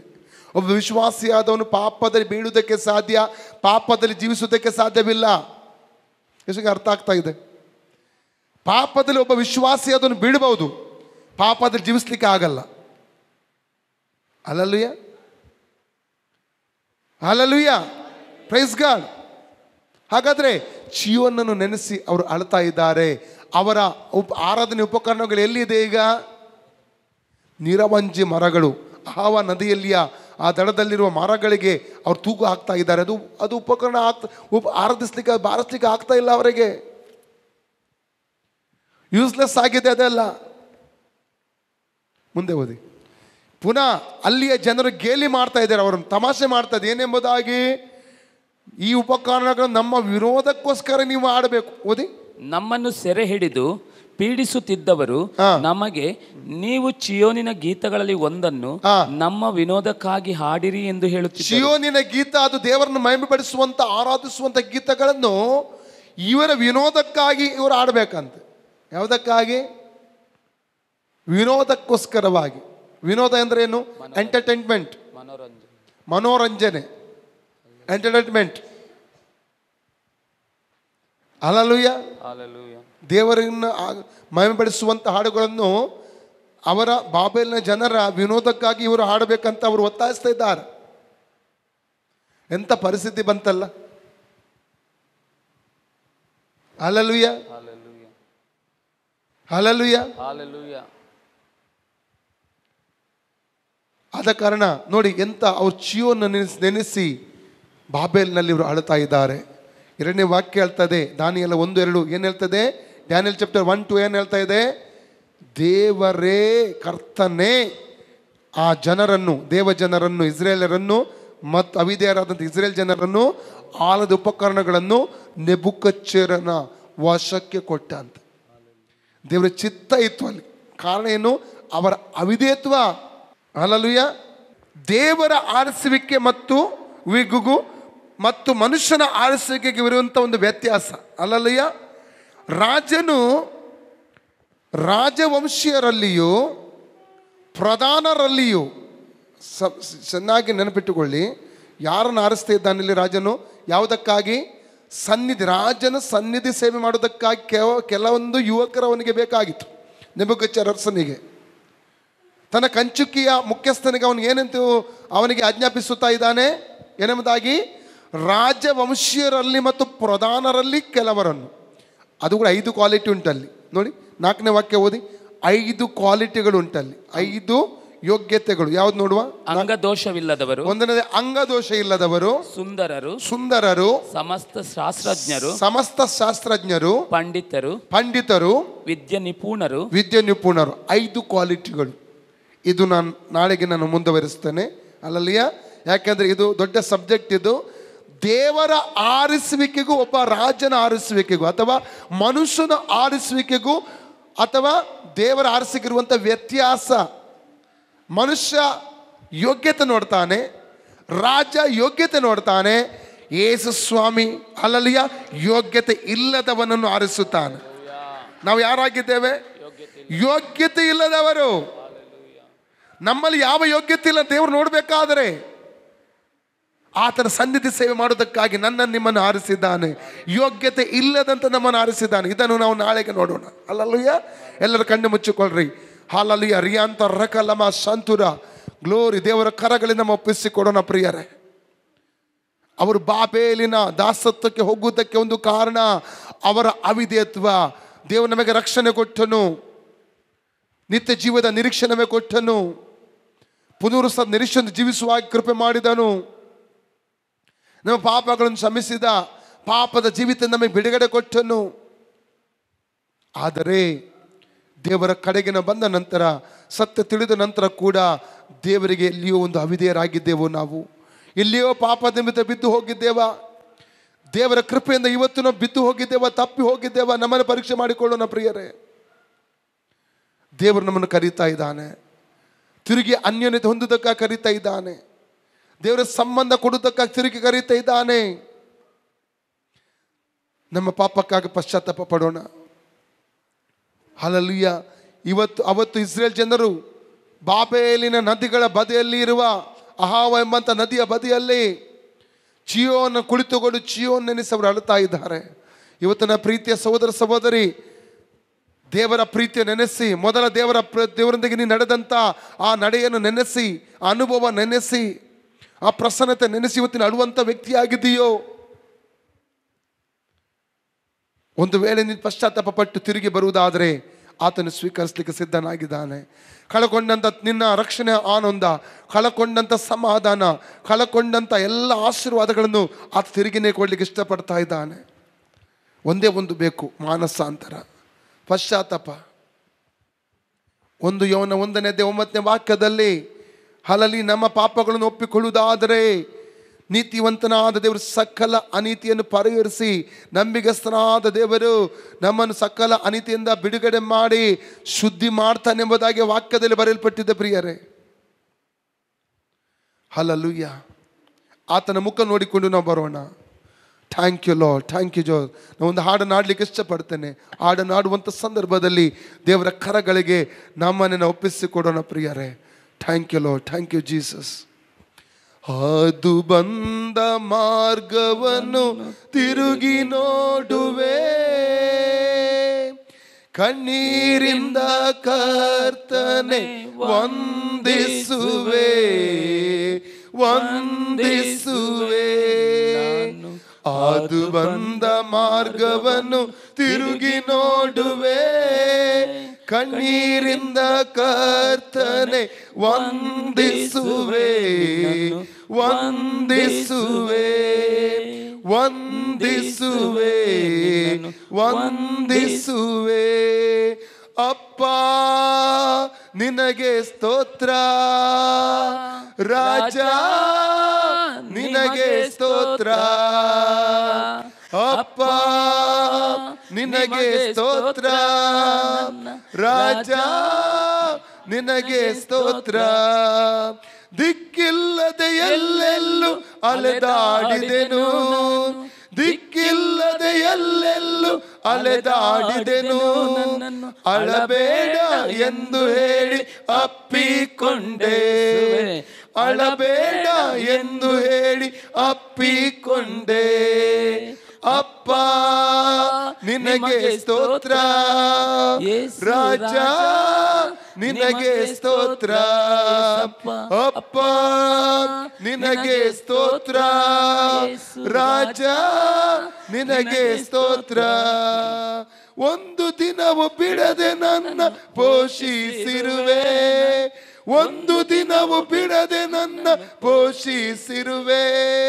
ಆಶ್ರಯ ವಸ್ತ್ರ ನೀಡಿ ಕಾಪಾಡಿರುವೆ, ಆಶ್ರಯ ವಸ್ತ್ರ ನೀಡಿ ಕಾಪಾಡಿರುವೆ. ಅಪ್ಪ ನಿನಗೆ ಸ್ತೋತ್ರ, ರಾಜ ನಿನಗೆ ಸ್ತೋತ್ರ, ಅಪ್ಪ ನಿನಗೆ ಸ್ತೋತ್ರ, ರಾಜ ನಿನಗೆ ಸ್ತೋತ್ರ. ಅದು ಬಂದ ಮಾರ್ಗವನ್ನು ತಿರುಗಿ ನೋಡುವೆ, ಕಣ್ಣೀರಿಂದ ಕರ್ತನೆ ವಂದಿಸುವೆ, ವಂದಿಸುವೆ. ಅದು ಬಂದ ಮಾರ್ಗವನ್ನು ತಿರುಗಿ ನೋಡುವೆ, ಕಣ್ಣೀರಿಂದ ಕರ್ತನೆ ವಂದಿಸುವೆ, ವಂದಿಸುವೆ, ವಂದಿಸುವೆ, ವಂದಿಸುವೆ. ಓರಿಕರ ಬಲ ಶಾಂತರು. Hallelujah, glory, thank you Lord, thank you Jesus. ಯೇಸುವೆ ನಿನಗೆ ಆರಾಧನೆ, ಪರಿಶುದ್ಧನೇ.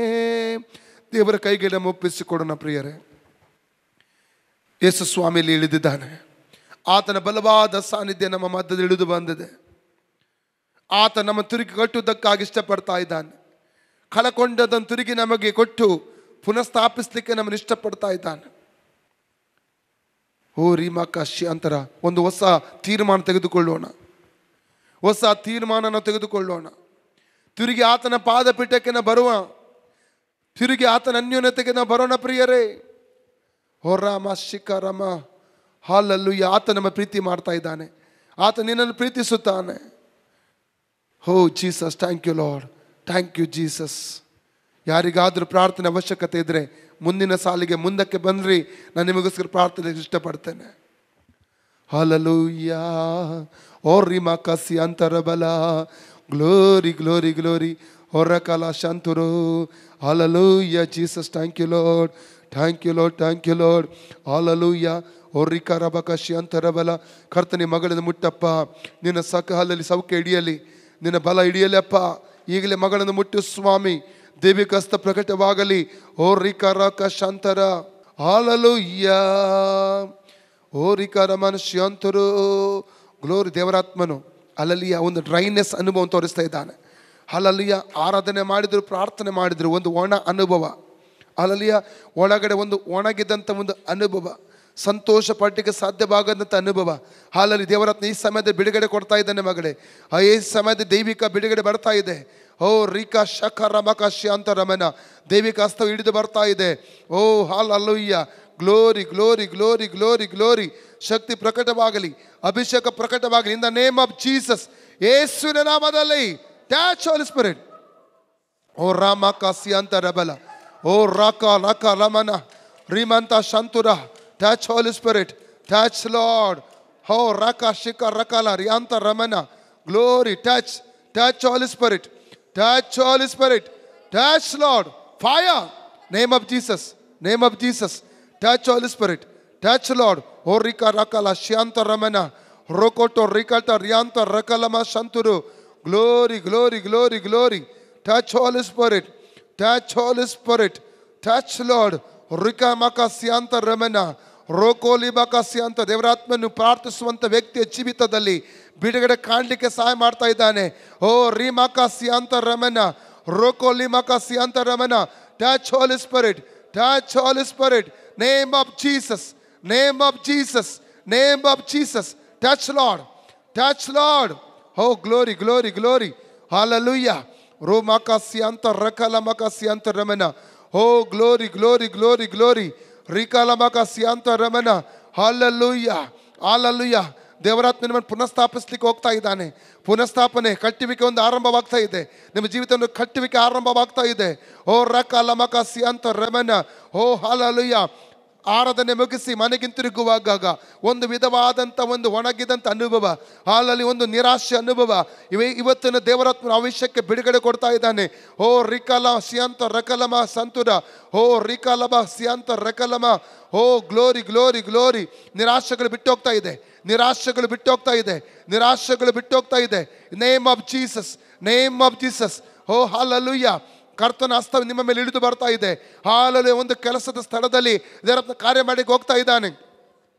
ಕುಟುಂಬದ ಒಳಗಡೆ ಕೆಲವೊಂದು ಕಾರ್ಯಗಳು ಪ್ರಕಟವಾಗ್ತಾ ಇದೆ. ದೇವರಾತ್ಮನ ಕಾರ್ಯಗಳು ಪ್ರಕಟ ಮಾಡ್ಲಿಕ್ಕೆ ಹೋಗ್ತಾ ಇದ್ದಾನೆ. Thank you Lord, thank you Jesus, thank you Lord, thank you Lord. ರೋಕೋ ಲಿಮಕ ಸಿಯಾಂತ ರಮನ ಹಸ್ತರ್ ಕಡಗ ರಿಯಾಂತ ರಮನ. ದೇವರೇ, ಈ ಮಗಳನ್ನು ಮುಟ್ಟಪ್ಪ ಈಗಲೇ. ಎಸಪ್ಪ, ನಿನ್ನ ಹಸ್ತ ಹಿಡಿಯಲಿ ರಾಜ್ಯ, ಇಳಿಯಲಿ ರಾಜ್ಯ. ಕಟ್ಟುಗಳು ಅಳಿಯಲಿ, ಶರೀರದ ಕಟ್ಟುಗಳು ಅಳಿಯಲಿ in the name of Jesus. ಸೌಖ್ಯ ನಡೆಯಲಿ, ಸೌಖ್ಯ ನಡೆಯಲಿ. ಅಲ್ಲಿ ಮಗಳನ್ನು ಮುಟ್ಟು ಸ್ವಾಮಿ, ಮಗಳನ್ನು ಮುಟ್ಟಬೇಕಾಗಿ ಕೇಳ್ಕೋತಾನೆ. ಎಲ್ಲ ಅಂಧಕಾರ ಶಕ್ತಿ ಹೋರಾಟಗಳು ನೀಗಲಿ, ದುಷ್ಟ ಶಕ್ತಿ ಹೋರಾಟ ನೀಗಲಿ, ಬುದ್ಧಿಮಂಡಲ ಫ್ರೀ ಆಗಲಿ in the name of Jesus. ಸೌಖ್ಯ ಪ್ರಕಟವಾಗಲಿ, ಸೌಖ್ಯ ಪ್ರಕಟವಾಗಲಿ in the name of Jesus. ಯೇಸುವಿನ ನಾಮದಲ್ಲಿ, ಯೇಸುವಿನ ನಾಮದಲ್ಲಿ.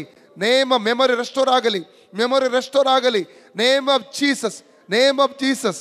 Touch Lord, touch Lord. ಶರೀರದೆಲ್ಲ ಕಟ್ಟುಗಳು ಅಳಿಯಲಿ.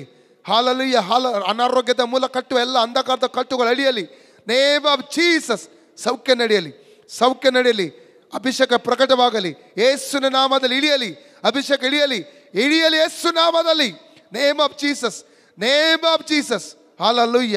ಹೊರ್ರಾಮಕ ಸಿಯಾಂತ ರೋಕೋಡೋರಿಮನ ಶಿಖರಮಕ ಸಿಯಾಂತ ರಬನ. Touch Holy Spirit, touch Holy Spirit, touch Holy Spirit, touch Jesus. ಬುದ್ಧಿಮಂಡಲ ಫ್ರೀ ಆಗಲಿ, ಬುದ್ಧಿಮಂಡಲ ಫ್ರೀ ಆಗಲಿ. ಎಲ್ಲ ಅಂಧಕಾರ ಕಟ್ಟುಗಳು ಅಳಿಯಲಿ, ಮಂತ್ರದ ಕಟ್ಟುಗಳು ಅಳಿಯಲಿ ಯೇಸುವಿನ ನಾಮದಲ್ಲಿ. Name of Jesus. Touch lord. ಇವರನ್ನು ಮುಟ್ಟು ಸ್ವಾಮಿ, ಈ ಫ್ಯಾಮಿಲಿಯನ್ನು ಮುಟ್ಟಬೇಕಾಗಿ ಕೇಳಿಕೊಡ್ತಾನೆ. ದೈವಿಕ ಹಸ್ತ ಪ್ರಕಟವಾಗಲಿ. ಓರ್ರ ಮಕ ಸಿಯಾಂತ ರಕಲಮ ರೋಕೋಲಿ ಮಕ ಸಿಯಾಂತ ರಕಲಮ. 2018 ಹಾಲೆಲೂಯ. ನೀವು ಬೇಡುವಂಥ ವಿಷಯಕ್ಕೆ ಬಿಡುಗಡೆ ಕರ್ತನ ಕೊಡ್ಲಿಕ್ಕೆ ಹೋಗ್ತಾನೆ. ಓ ರಿಮಕ ಸಿಯಾಂತ ರಕಲಮಕ ಸಂತುರ್ಕಲ. ಕರ್ತನೆ ಇವರ ಜೀವಿತದಲ್ಲಿ ಕಾರ್ಯಗಳನ್ನು ಮಾಡ್ಲಿಕ್ಕೆ ಹೋಗ್ತಾ ಇರುವುದಕ್ಕಾಗಿ ಸ್ತೋತ್ರ. ಒಂದು ಪುನಃಸ್ಥಾಪನೆ, ಅಲ್ಲಲ್ಲಿಯ ಒಂದು ಸಂತೋಷದ ಅನುಭವಕ್ಕೆ ಕುಟುಂಬ ಮುನ್ನಡೆಸ್ಲಿಕ್ಕೆ ಹೋಗ್ತಾ ಇರುವುದಕ್ಕಾಗಿ ಸ್ತೋತ್ರ. ಹೊಸ ಬಾಗಿಲು ಇವರಿಗಾಗಿ ತೆರಲಿಕ್ಕೆ ಹೋಗ್ತಾ ಇರುವುದಕ್ಕಾಗಿ ಸ್ತೋತ್ರ ಸ್ವಾಮಿ. Thank you lord. ತಂದೆ ಮಗ ಪವಿತ್ರ ಹೆಸರಲ್ಲಿ ಈ ಕುಟುಂಬವನ್ನು ಅನುಗ್ರಹಿಸುತ್ತೇನೆ ಸ್ವಾಮಿ. ಆಮೇನ್. ಹಾಲೆಲೂಯ. ಇವರನ್ನು ಮುಟ್ಟು ಸ್ವಾಮಿ. ಎಲ್ಲ ಕಟ್ಟುಗಳು ಅಳಿಯಲಿ, ಅಂಧಕಾರ ಕಟ್ಟುಗಳು ಅಳಿಯಲಿ ಸ್ವಾಮಿ. ಸೌಖ್ಯ ನಡೆಯಲಿ, ಬಿಡುಗಡೆ ನಡೆಯಲಿ ರಾಜ್ಯ ಯೇಸುವಿನ ನಾಮದಲ್ಲಿ. Name of Jesus, name of Jesus, name of Jesus. Touch Holy Spirit, touch Holy Spirit, touch Lord, touch Jesus. Thank you Lord. Touch Jesus, touch Holy spirit.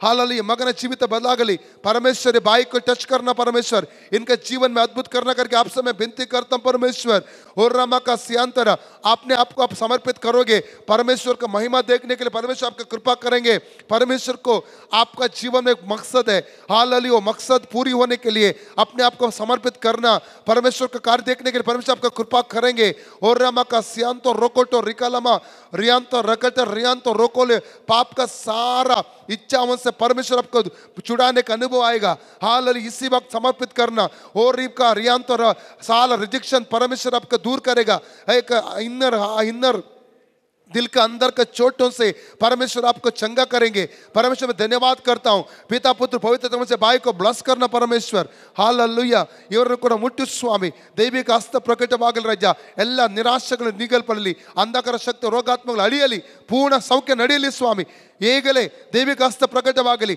ಎಲ್ಲ ಕಟ್ಟುಗಳು ಅಳಿಯಲಿ ಬುದ್ಧಿಮಂಡಲ ಮೇಲೆ ಹೊರಡುವ ಅಂಧಕಾರ ಶಕ್ತಿಗಳು ಅಳಿಯಲಿ ಶರೀರದ ಮೇಲೆ ಹೊರಡುವ ಎಲ್ಲ ಹೋರಾಟಗಳು ಅಳಿಯಲಿ ಯೇಸುವಿನ ನಾಮದಲ್ಲಿ ಭಯ ನೀಗಲಿ ಭಯಗಳು ನೀಗಲಿ ಭಯ ನೀಗಲಿ Spirit of fear, I bind and cast out in the name of Jesus. ಯೇಸುವಿನ ನಾಮದಲ್ಲಿ ಸೌಖ್ಯ ನಡೆಯಲಿ ಅಲ್ಲ ನಿರಾಶೆಗಳು ನಿಗಲ್ಪಡಲಿ ಓರ್ರಾಮಕಾಸಿ ಅಂತಾರೆ ದೇವರಾತ್ಮ ಹೇಳ್ತಾನೆ ಮಗಳೇ ಯಾರು ಇಲ್ಲವೋ ಅವರಿಗೆ ನಾನು ಇದ್ದೇನೆ ಯೇಸು ಸ್ವಾಮಿ ನಿಮ್ಮನ್ನು ಪ್ರೀತಿ ಮಾಡ್ತಾನೆ ಯೇಸು ನಿಮ್ಮ ಜೀವಿತದ ಅದ್ಭುತಗಳನ್ನು ಮಾಡಿ ಹೋಗ್ತಾ ಇದ್ದಾನೆ ಕಟ್ಟಲಿಕ್ಕೆ ಆತನು ಹೋಗ್ತಾ ಇದ್ದಾನೆ ಒಂದು ಪುನಃಸ್ಥಾಪನೆ ಕಟ್ಟುವಿಕೆ ನಿಮ್ಮ ಜೀವಿತದಲ್ಲಿ ಆರಂಭವಾಗಿದೆ ಎಂಬುದ ಕರ್ತನಾತ್ಮ ಹೇಳ್ತಾ ಇದ್ದಾನೆ ಎಲ್ಲ ಅಂಧಕಾರ ಶಕ್ತಿ ಅಳಿಯಲಿ ಸ್ವಾಮಿ ಎಲ್ಲ ಕಟ್ಟುಗಳು ಅಳಿಯಲಿ ಸ್ವಾಮಿ ಹಾಲೆಲೂಯಾ ಓ ರಿಮಕಾಸಿ ಅಂತಾರೆ ಹೊಸ ಆರಂಭ ನಿಮ್ಮ ಜೀವಿತ ಹೊಸ ಆರಂಭ ಉಂಟಾಗ್ತಾ ಇದೆ ನ್ಯೂ ಬಿಗಿನಿಂಗ್ ಹಾಲೆಲೂಯಾ ದೇವರತ್ನ ಪುನಃ ಹೇಳ್ತಾ ಇದ್ದಾನೆ ನ್ಯೂ ಬಿಗಿನಿಂಗ್ ದೇವರತ್ನ ಹೊಸ ಆರಂಭವನ್ನು ಕೊಡ್ತಾ ಇದ್ದಾನೆ ಹಾಲೆಲೂಯಾ ಮಗಳನ್ನು ಕೂಡ ಮುಟ್ಟು ಸ್ವಾಮಿ ಎಲ್ಲ ಅಂಧಕಾರದ ಶಕ್ತಿಗಳು ಅಳಿಯಲಿ ಎಲ್ಲ ಹೋರಾಟಗಳು ಅಳಿಯಲಿ ಯೇಸುವಿನ ನಾಮದಲ್ಲಿ ಇನ್ the name of Jesus hallelujah